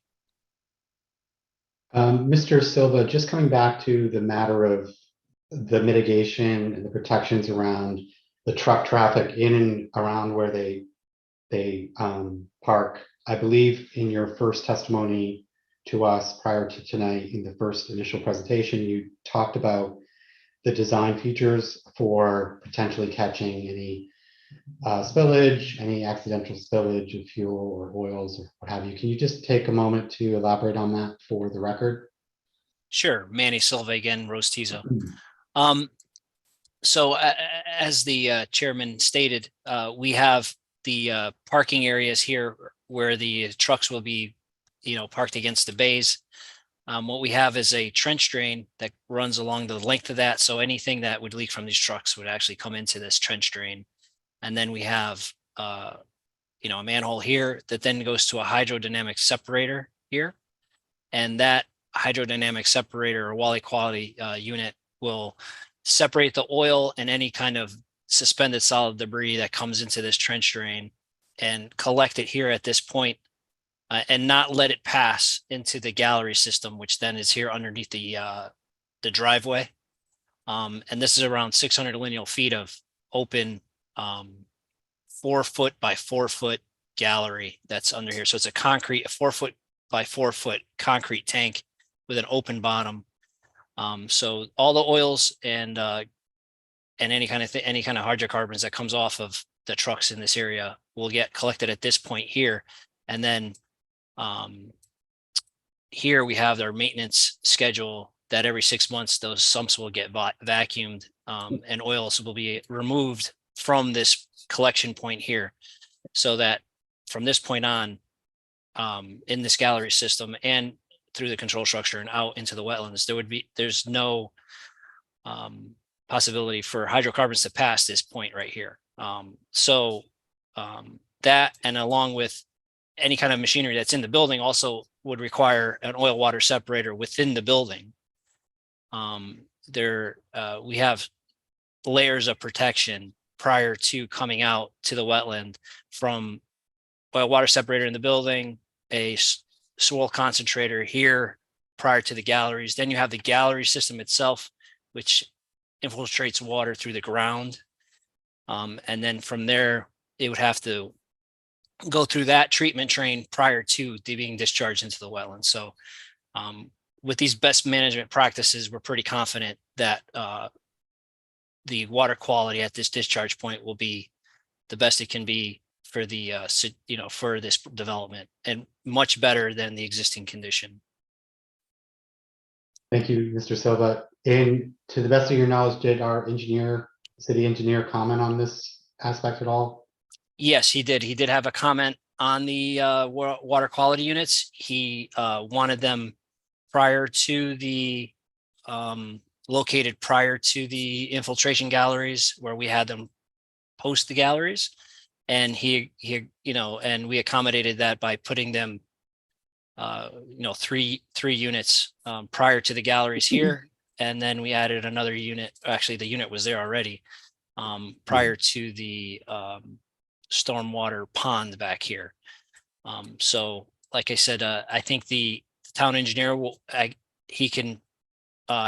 give him some time to look at my responses, but I believe he'll agree with the approach that we are using the best management practices to ensure that the water quality is good off of this property. Thank you for the additional testimony. Is there anything additional that the applicants would like to say? There's somebody else that would like to speak. So I believe Ann Berman, you have had your hand up. I don't see that person anymore on my screen. Here. Go ahead. I do see it now. Ann Berman, recognizing you to speak.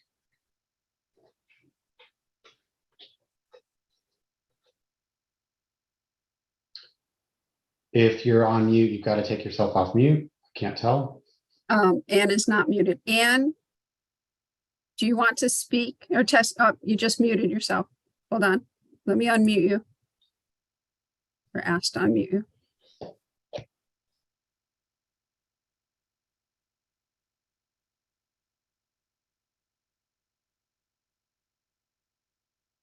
Okay, and you're unmuted. Is your microphone working?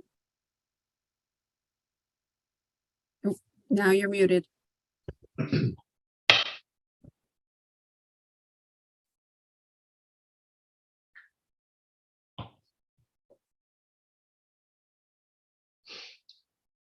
While we give Anne a moment to unmute herself, I'm going to ask now for the commission members to ask questions that you may have after we finish the public testimony portion.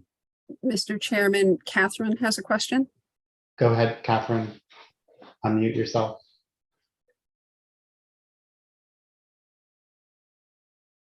Okay. Hi, can you hear me? I'm sorry. Yes, we can hear you. Yes. Okay, great. So that's my daughter. I'm on her iPad. So my name is Erin Cox. I live at 31 Regent Terrace in Milford. I just had a quick question. I think it's for Mr. Kenny. And I understand you're about to go into another meeting, so I hope I'm not keeping you from that. But when you spoke about filling a wetland, but creating a new wetland, and I apologize for my ignorance on that. What does that actually entail? Like, if you fill in a wetland, what does that entail? And when you create a new wetland, does it take time to sort of, I guess, coexist or be productive with the other wetlands? It's a great couple of questions. I will give Mr. Kenny the opportunity to answer that question. He's here as long as we need him to be here, just for the record. As another point of information for the public, there is a citizen's guide to understanding how to navigate the regulations on wetlands. It's available at the Connecticut government site under DEP. So please feel free to go out and read up on the citizen's guide. Mr. Kenny, can you address the question, please? Yes, sure. Good question. So there's two parts as you described. The first would be eliminating the existing wetland, which again has been degraded with the past development, and now it's very similar to many detention basins you see around shopping centers and things like that, except that it does have mature trees still in it. But so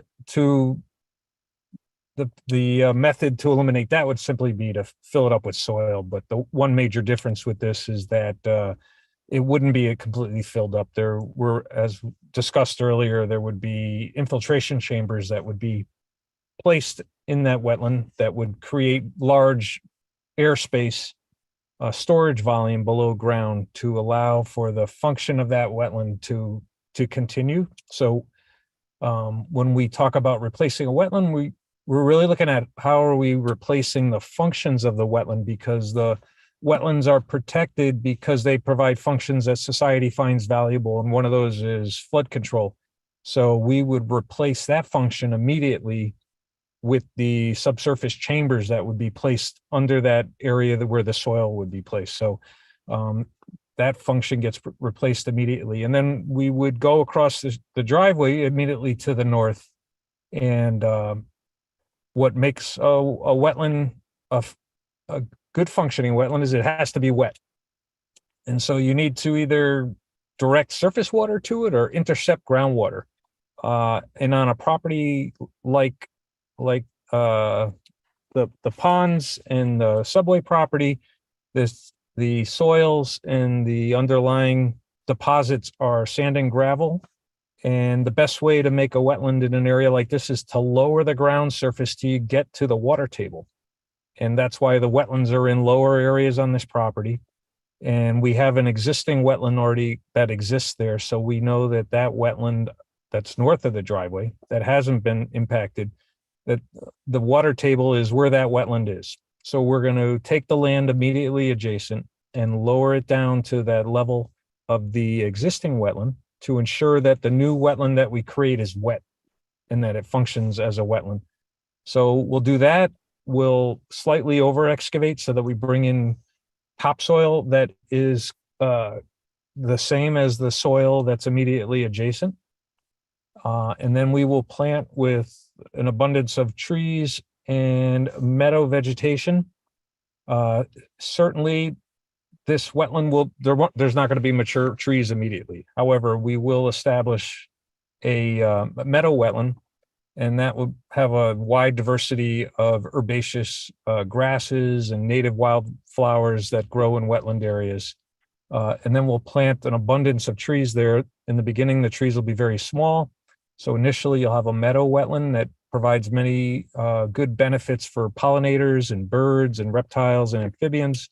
And over time, the trees will grow over many decades, and eventually that area will convert into a forested wetland. But initially, there will be immediate wetland functions that'll be replaced. Flood storage. The wetland will also provide excellent water quality treatment. It'll also provide excellent habitat for both wetland plants and wetland animals, and provide an excellent opportunity for groundwater discharge.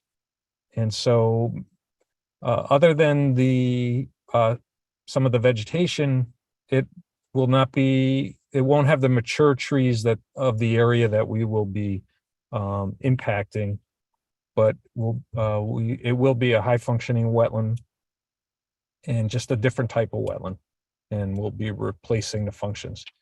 That being said, we have proposed another alternative where we keep that wetland for the most part and enhance it in its current location and introduce all the ground cover and the shrubs and other trees to help bring back that existing wetland, and so enhance it and expand it. So Thank you, Mr. Kenny, for your question or for your response to the question. Ms. Berman, one last opportunity to speak. If you're interested in speaking, please unmute yourself.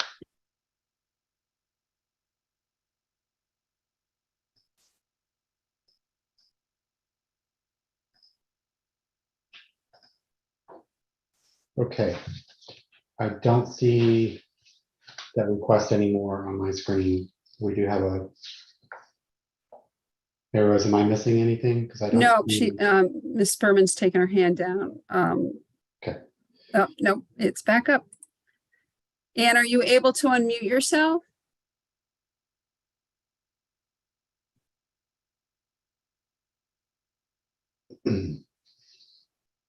Through you, Mr. Chairman, if the agency is considering waiting for the city engineer's report and continuing this hearing, Ms. Berman, I can work with Ms. Berman to allow her to be able to comment either in writing or verbally at the next meeting. Thank you, Mary Rose. That would be great.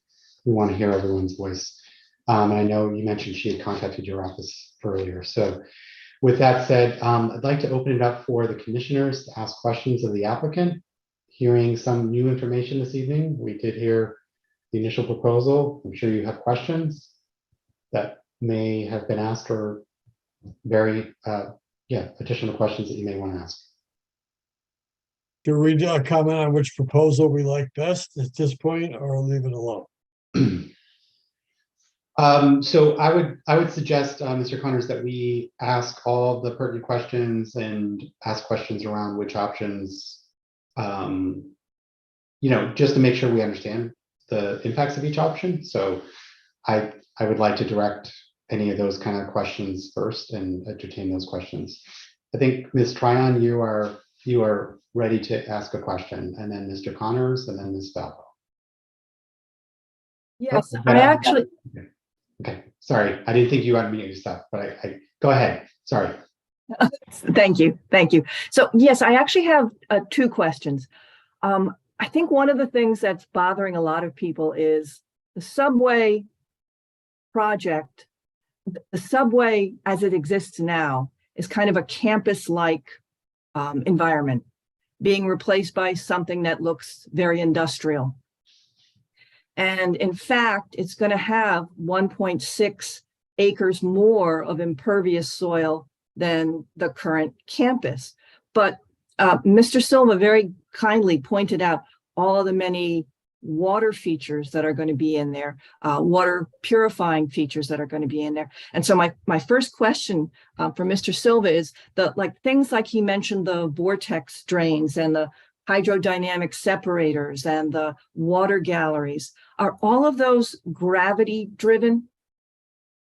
Are any of them electrically? Did they work through electricity or gravity? That's my first question. Chairman, should I answer that right now or wait? Go ahead. Okay, Manny Silva, thank you for the question. Yeah, all the structures that we have proposed on site are gravity driven. We don't have any pumps or any kind of lift stations or anything like that. So how the hydrodynamic separators work is the water flows in to an outer ring and and it has these veins that direct the water to swirl, almost like little vortices or little hurricanes that it creates inside the structure as it I could actually, let me share this so I could kind of illustrate it as I go along here.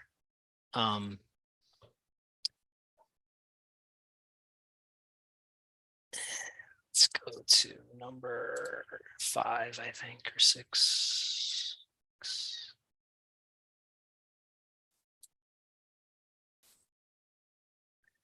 So as you see here, this is it looking from the top down, and it has these kind of veined inlets, and the water kind of swirls in these little, almost like hurricanes or tornadoes that it creates inside here.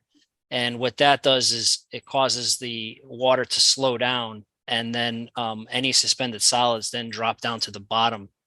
And then any kind of floating hydrocarbons, oil, grease, and that nature gets caught in this area out here on the outside ring. And the volume of water then goes down and then up. But since hydrocarbons, oils, and grease and stuff are lighter than water, they remain here. But this is all fed by gravity. And again, all the other structures or management practices that we have on site are also fed by gravity. There's no electrically fed or pumps on site. Okay, great. So then the main thing is maintenance. Gravity takes care of most of it, and then people have to go in and be very Correct.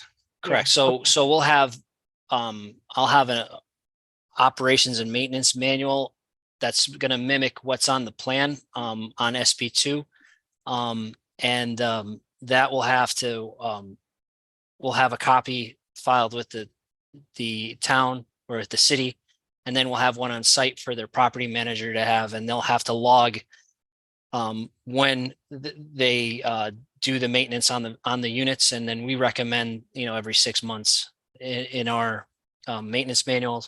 And then the town can go there and look at their logs to see if they've complied with that schedule. Great, thank you. I've got one other question, if I could, for Mr. Silva. Please. That's all right? Please. You had mentioned, Mr. Silva, about the lighting, and I know on the site plan number 5, it shows where the lights are going to be around this industrial site. Mm-hmm. Because the wetlands is home to bat species and owl species and other nocturnal species, are those lights going to be on 24/7? Is there something that they go on or off at dawn or dusk? How is the lighting schedule going to be on that site? So I don't have 100% information on what the operation of it is, but what I can assure you is that we made sure that any light as you can see, there's a lot of zeros here in the wetlands, that we do use night or dark sky compliant fixtures, so that the only light that's being projected is down onto the paved areas. And then we have these, they call house side shields on the back side of them so that there's no light spilling, you know, to a substantial amount behind the light fixture itself.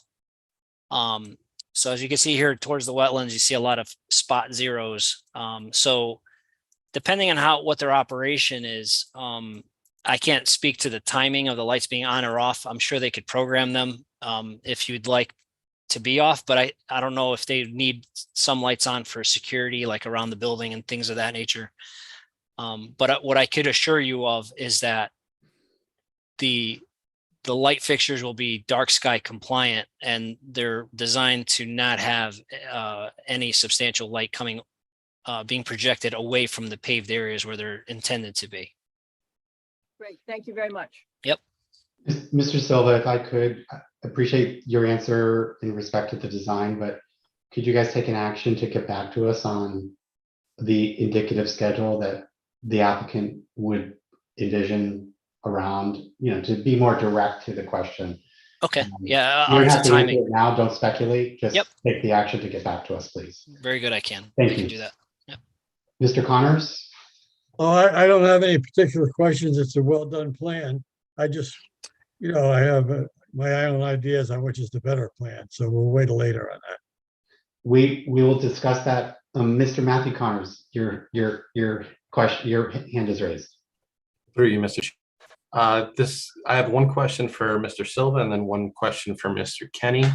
And for Mr. Silva, what is the lifespan on these separators? And in terms of maintenance, can you go over what like a major spill response would look like? I know you say you check it every 6 months, but let's say there's an oil or diesel spill. Are you guys called right away, and is somebody sent in to clean that up? And basically, how much oil can these separators hold? And Matt, Mr. Connors, could you ask your second question for Mr. Kenny, and then we'll give the applicant a chance to respond. As for Mr. Kenny, I was just curious in regards to the plan one, the north, I guess you would call it the northwestern part of the site. Are there mitigation, or like, is there any, maintenance plans in terms of when you implement a new wetland there, or is it just you plant your plants and then you just let it grow as nature wants? Great questions, Mr. Connors. Thank you. Mr. Silva? Okay, Manny Silva again, Rostizo. So if there was any major spill, there would be a number to call. You have to call the fire department and then DEP for spill response, which they have on call environmental. I think that ERS, CT tanks. They have a whole list of people that come out to spill responses, and they would immediately try to bring machinery to clean up the spill, anything on the surface, anything in the drains. What our units that we put in here, their longevity, you asked that question, how long do they last for? I mean, if they're well maintained, they should last longer than the building.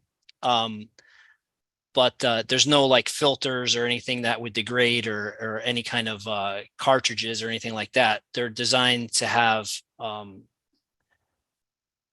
insert in the manhole that's permanent. It's not something that you change out or anything like that.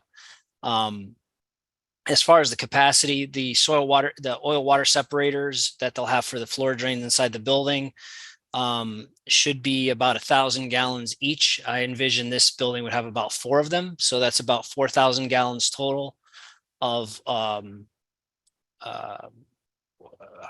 oil storage, I guess. And then for the outside, we have 3 of these hydrodynamic separators. And these are just, I think these are a little bit less, around 500 gallons each. But again, any kind of large spill that happens would have an immediate response. Like I said, there's a 24-hour number to call with the DEP to respond to any kind of large spills like that. We don't envision that happening here unless it was like a truck that had a ruptured diesel tank or something like that. But There's no oil tankers or anything like that. Great, thank you, Mr. Silva.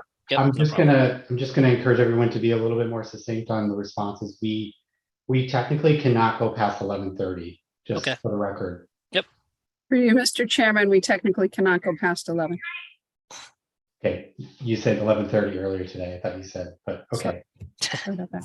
it's 11. So I'll be quicker. Sorry. statutorily, we cannot do anything beyond 11 without a 2/3 majority. I'm sorry, Mr. Kenny, could you answer the second question, please?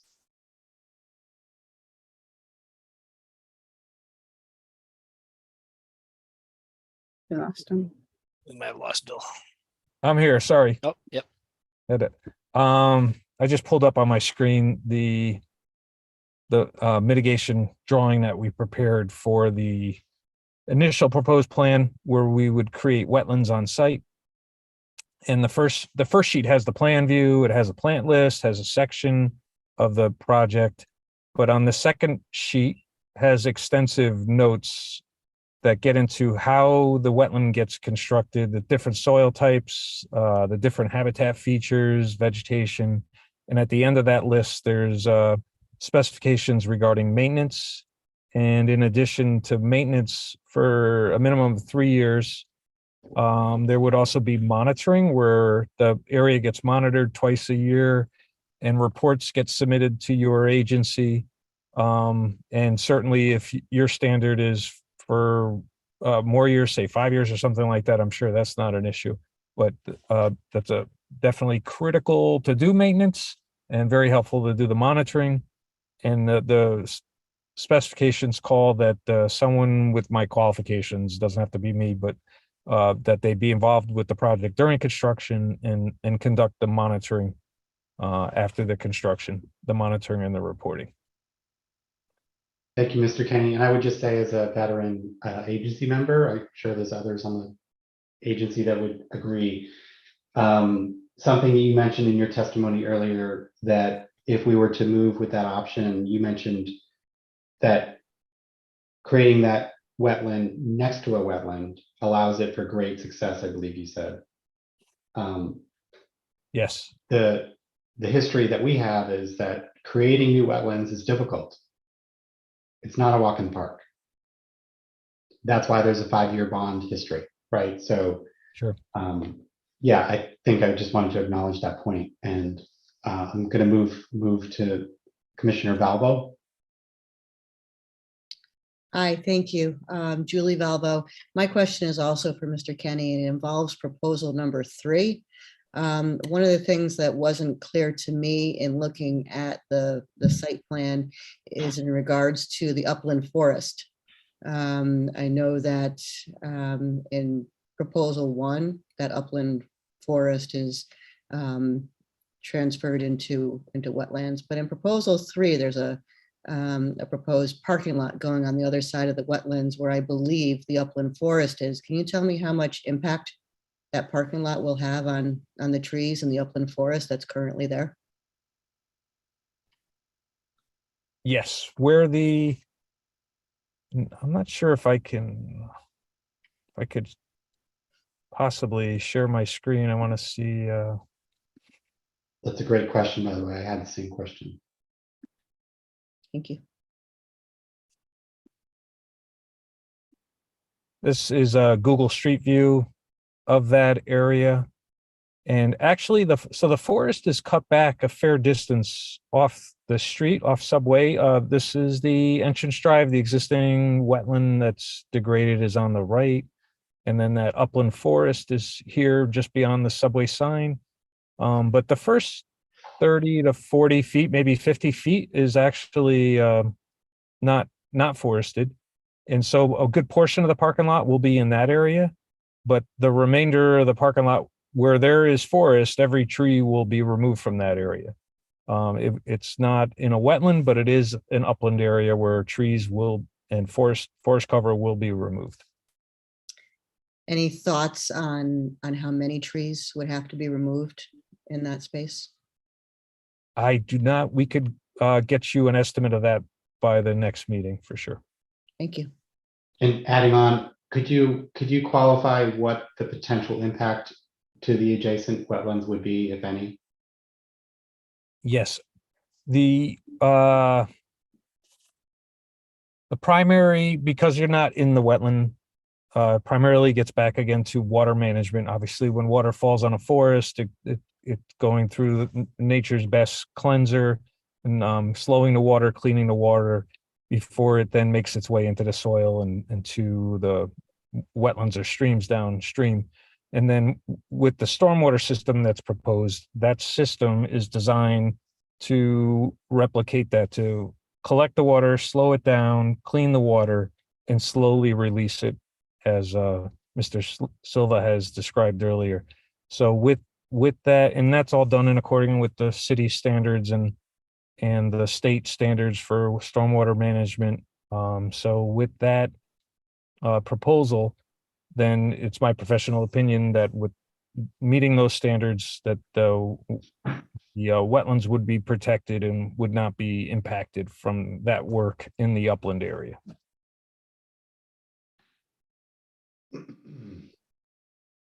Okay, Mr. Commissioner Bahave. Yeah, through you, Mr. Chair. So I have two questions. So one question was about the light pollution, or I would like to know the differential between the existing light levels and the proposed light levels. That might be a better indicator if the new lights will impact the wildlife in the wetland area. So that's my first question. And then the second question is the parking spots. How was the number determined?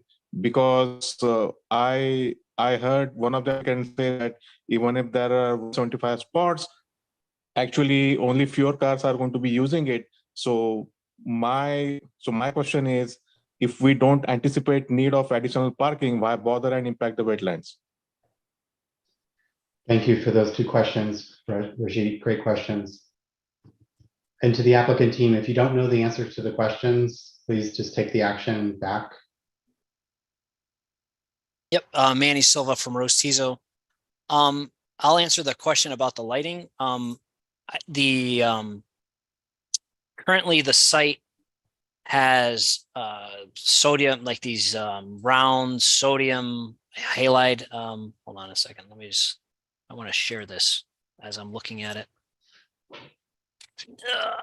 I'll try to be quick, Chairman. So the existing site has, as you can see, hold on, let me back up, has these old sodium, high pressure sodium lights that kind of reflect everywhere. So as to say the impact, you can see that they kind of run around here, and they're kind of like dealership lights, and that's actually a newer LED with the cutoff, but you can see they're pretty close to the wetlands. That's your wetlands right there. So what I would say is that with those sodium lights that they have out here that are pretty tall, I mean, our fixtures are down to 20 feet, so about half the height of these poles.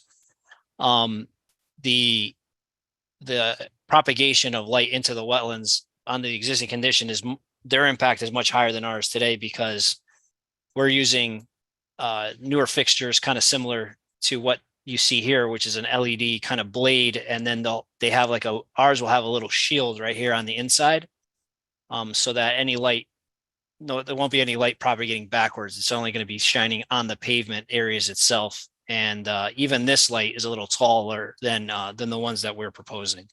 So we're using more poles, but lower to the ground, and that's so that you don't have any kind of impact to areas outside of than what we want to light on purpose. And then I'll leave it to someone else to actually answer. Mr. Chair. Yeah. Yep. Yeah, Mr. Chair, Kevin Crusaden to answer. The parking is driven by the zoning regulations.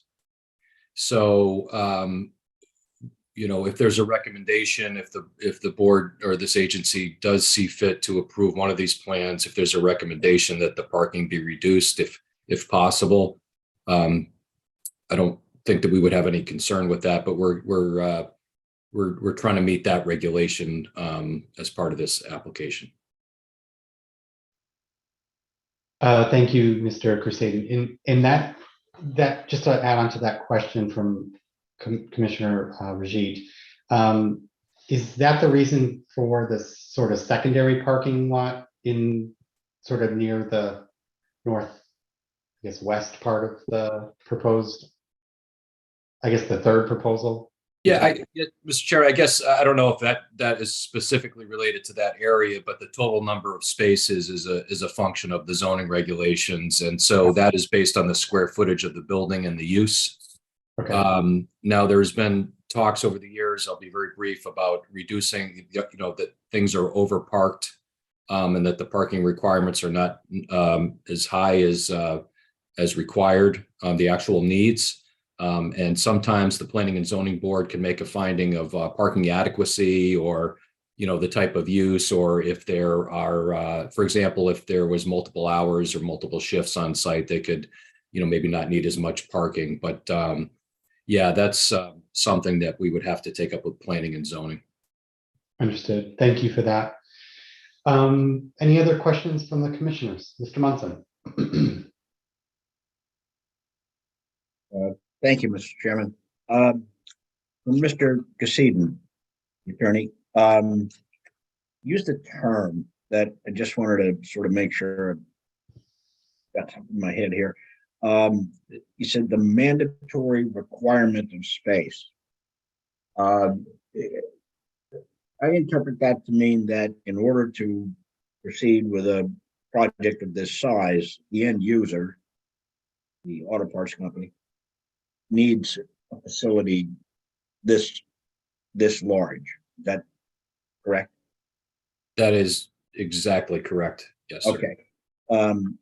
To sort of go a little further with that, it was stated earlier that there would be 12 trucks waiting to be loaded to make deliveries.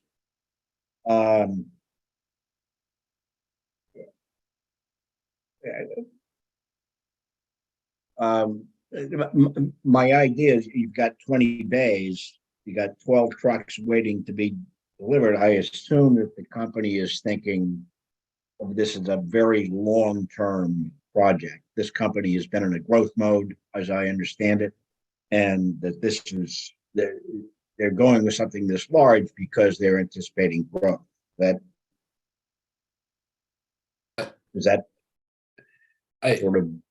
Yeah, I could probably get you a more fuller answer at by the next meeting, but that is my understanding. But also the number of bays is related to different trucks being filled up with different parts going in different directions. And so as the parts are made available, those trucks, so you might have 12 trucks a day, but you may, as far as traffic goes, but you might have 15 or 16 on site, waiting to be loaded up or overlapping in time and space on that site. Correct. Yeah. So it's 12 at a time, but they're coming and going. So it's a lot of trucks, but well, we also have deliveries. This company is getting its product from overseas, so I assume the deliveries are fairly large also. So, I mean, those are going to be coming. In other words, very active. My question, how will trucks be parked overnight in anticipation of being filled up first thing in the morning to go? I mean, I assume it's not a 24-hour operation, that it's, or is it? If Mr. Munson, if you allow me to defer that to Mr. Cinto, if he's able to answer that this evening, otherwise we'll have to get you an answer next time. Yeah, I don't need, a lot of facts, just sort of a general sense of what's going on here. The reason I'm concerned about how many vehicles are there overnight has to, well, one was brought up by Rajit about the light pollution.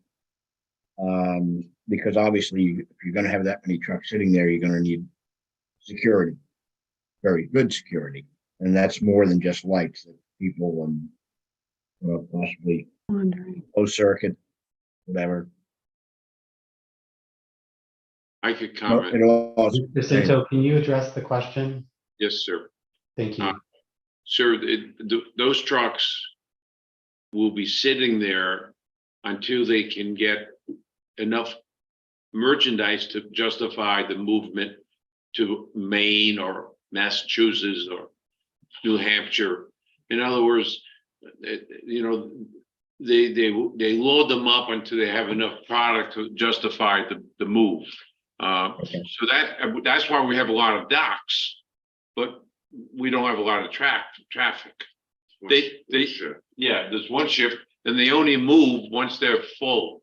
So it's not 24/7. Yeah, it's not a 24/7 operation by any means. It's strictly a company. The company's doing very well, and they need to be able to go someplace where they can, you know, service their customers properly, and that's why they need so many docks so that they can load as they get the orders in. That's basically it. Those trucks will be standing. They will be overnight, of course. They'll be there most of the time. Okay, they might not have any cabs. Right. There's no tractor. There's no tractors. Just the trailers until the truck is full. Then the trailer comes and takes it away. Okay. I hope that answers it for you, sir. Yeah, it does. I was thinking the two aspects of having vehicles stay overnight. Number one, the security, which means lighting, and Mr. Raji addressed that. The other thing is also, you know, vehicles sitting there overnight.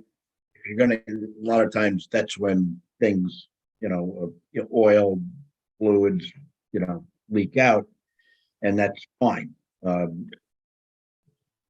Leaks out over time, becomes more obvious, and they clean it up. So, well, that was the only that was the reason for the question. I think the other questions I have, Mr. Chairman, I think were all asked by the other commissioners. I'm done. Okay. I have a question. Mr. Jim Connors, go ahead. Yeah, I was going to Steve. A trailer virtually has no liquids. Yeah. Maybe a little oil in the bearings of the wheels. Other than that, it's dry. And I believe you're going to see in and out freight because they have to bring product in, like you say, coming from overseas, because this is aftermarket parts. And it'd be like a truck terminal. I mean, if you go up there on Research Drive, you got Old Dominion now, but you had FedEx there. There's freight coming in, there's freight going out. The trailers are constantly moving. And there's not always tractors under those trailers. The trailers are parked at the docks on the dolly wheels, and when they're full, tractor takes it away. Different industries have different practices. Okay, I think we've established whatever. Okay, right. Enough discussion about trucks, please. Right. I think we've established the facts. I have a question directed to Mr. Kenny. Mr. Kenny, in your expert opinion, and we're just receiving the third proposal this evening, so it's difficult to respond to it without thinking more about it, but which option do you recommend that we consider as the preferred option? I would recommend the third option. I think the process worked very well. We came up with an idea initially, and then by getting various comments and input from both you and other people in town, came around to this design. And I think it's the best design where the majority of the wetland remains. It gets expanded and enhanced. And I think that's I think that's the best option. Thank you for that. Any other wetlands related questions on this? Mary Rose, did you want to speak? Yeah, through you, Mr. Chair, to Mr. Kenny. Mr. Kenny, what's the amount of or the impact of the loss of the cooling efforts of that upland woodland in option 3 on the wetland? Is that something you can get to us for the next meeting? Yes, sure. We can respond to that at the next meeting, certainly. Great, thank you, Mr. Kenny. Anything else from the agency? Questions about the options, questions about the design? This evening, given that we've asked a number of questions, we can make a motion to continue the hearing as we've received a lot of information. I would recommend that we entertain a motion to continue the hearing until July 5th, which is our I next. can make that motion for you. Motion has been made. Do we have a second on the motion? Second, Mr. Chairman. Thank you, Mr. DiFameri. Any discussion on the motion? Just to confirm, the motion was to continue the hearing until the next regular scheduled meeting, which is July 5th. Hearing no further discussion, Lisa, roll call vote, please. Ranjit Bahav, Yeah. Daniel Bedecker, Is Mr. Bedecker still with us? He must have dropped off. I'm not seeing him. Matthew Connors. Am I abstaining for this? You Oh, can vote. right. You're eligible to vote for this. Aye. Dave DiFameri, Yes. Heather Donaldson Gladue, Aye. Steve Munson, Aye. Lisa Tryon, Aye. Julie Valvo, Aye. Brendan Magnan. Aye, the motion carries unanimously. Mayor Rose, any other administrative comments that you want to make for the record? Do we want to remind the public and the applicant that statutorily we have 35 days to review the information and to make a decision? So that's for the benefit of everyone, correct? Through you, Mr. Chairman, I want to just put on the record that this public hearing will be continued to July 5th. Our next regularly scheduled meeting via Zoom. It will commence at 7:30 p.m., similar to tonight's meeting.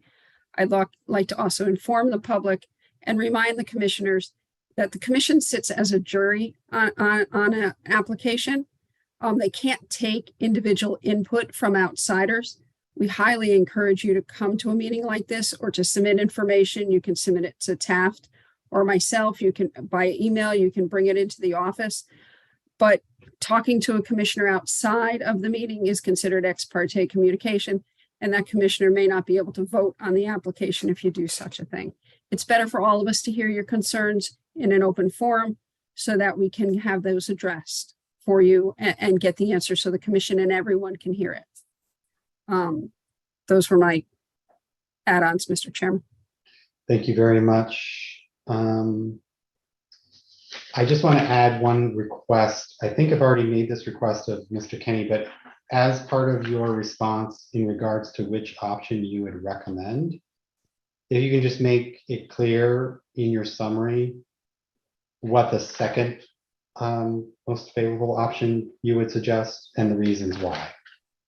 That way we have your expert testimony to consider.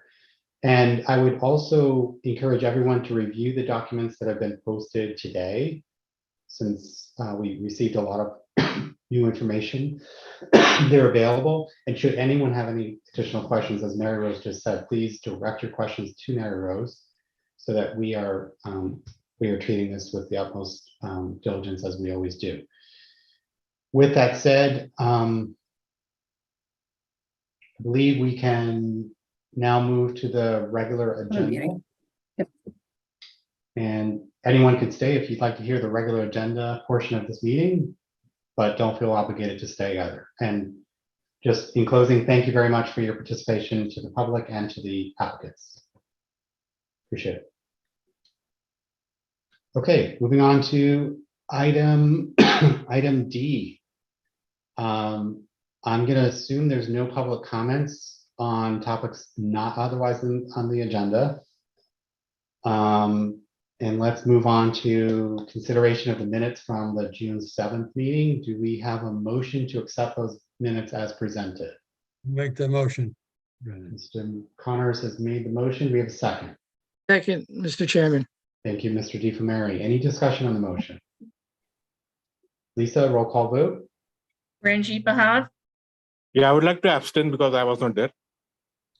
okay. Daniel Bedeker's not here, right? He is absent. Okay, Jim Connors, Yes. Matthew Connors, Abstain. Abstain. okay, Dave DiFlameri, Yes. Heather Donaldson Gladue, Yes. Steve Munson, Aye. Lisa Tryon, Aye. Julie Falvo, I abstain. Brendan Magnan. Aye. Motion carries. Thank you very much. Moving on to staff report. Mary Rose. I've got the staff report in the notes. There's no significant change. In the essence of time, if anyone has any comments, you can give me a call. There's been no real change in our statuses. We've gotten one report, which I'll report at the next meeting. Thank you, Mary Rose. Mary Rose, is it possible to put that link, the citizens guide to the regulations of inlands? Is that linked on our website? I believe it is, but I will confirm that. I think it is too, but I just want to make sure. Okay, appreciate that. Thank you. Great. Thanks for all your help in getting the information together for today's meeting. Chair's report. Thank you everyone for your time this evening. Very extensive discussions, all your good questions. Keep them coming. If you have more, don't hesitate to get them to Mary Rose, ideally in advance of the meeting. Give her the benefit of your expertise and your questions. Shoot them over to her via email. And take heed to the guidance that she gave already. There's a lot of interest in this, and we've held a public hearing and continued it, so please respect the process. If you cannot make the public hearing on the 5th, do let us know in advance to make sure we have a quorum. And with that, do I have a motion to adjourn? You have it. Motion's been made. Do we have a second? Second. I have a second. Second. Any discussion? Hearing none. Lisa, roll call vote. Ranjit Bahav, Aye. Jim Connors, Aye. Matthew Connors, Aye. Dave DiFlameri, Aye. Heather Donaldson Gladue, Aye. Steve Munson, Aye. Lisa Tryon, Aye. Julie Valvo, Aye. Brendan Magnan. Aye. Thank you, everyone. Have a great evening. Good night. Thank you. Thank Good you. all. Happy 4th of July.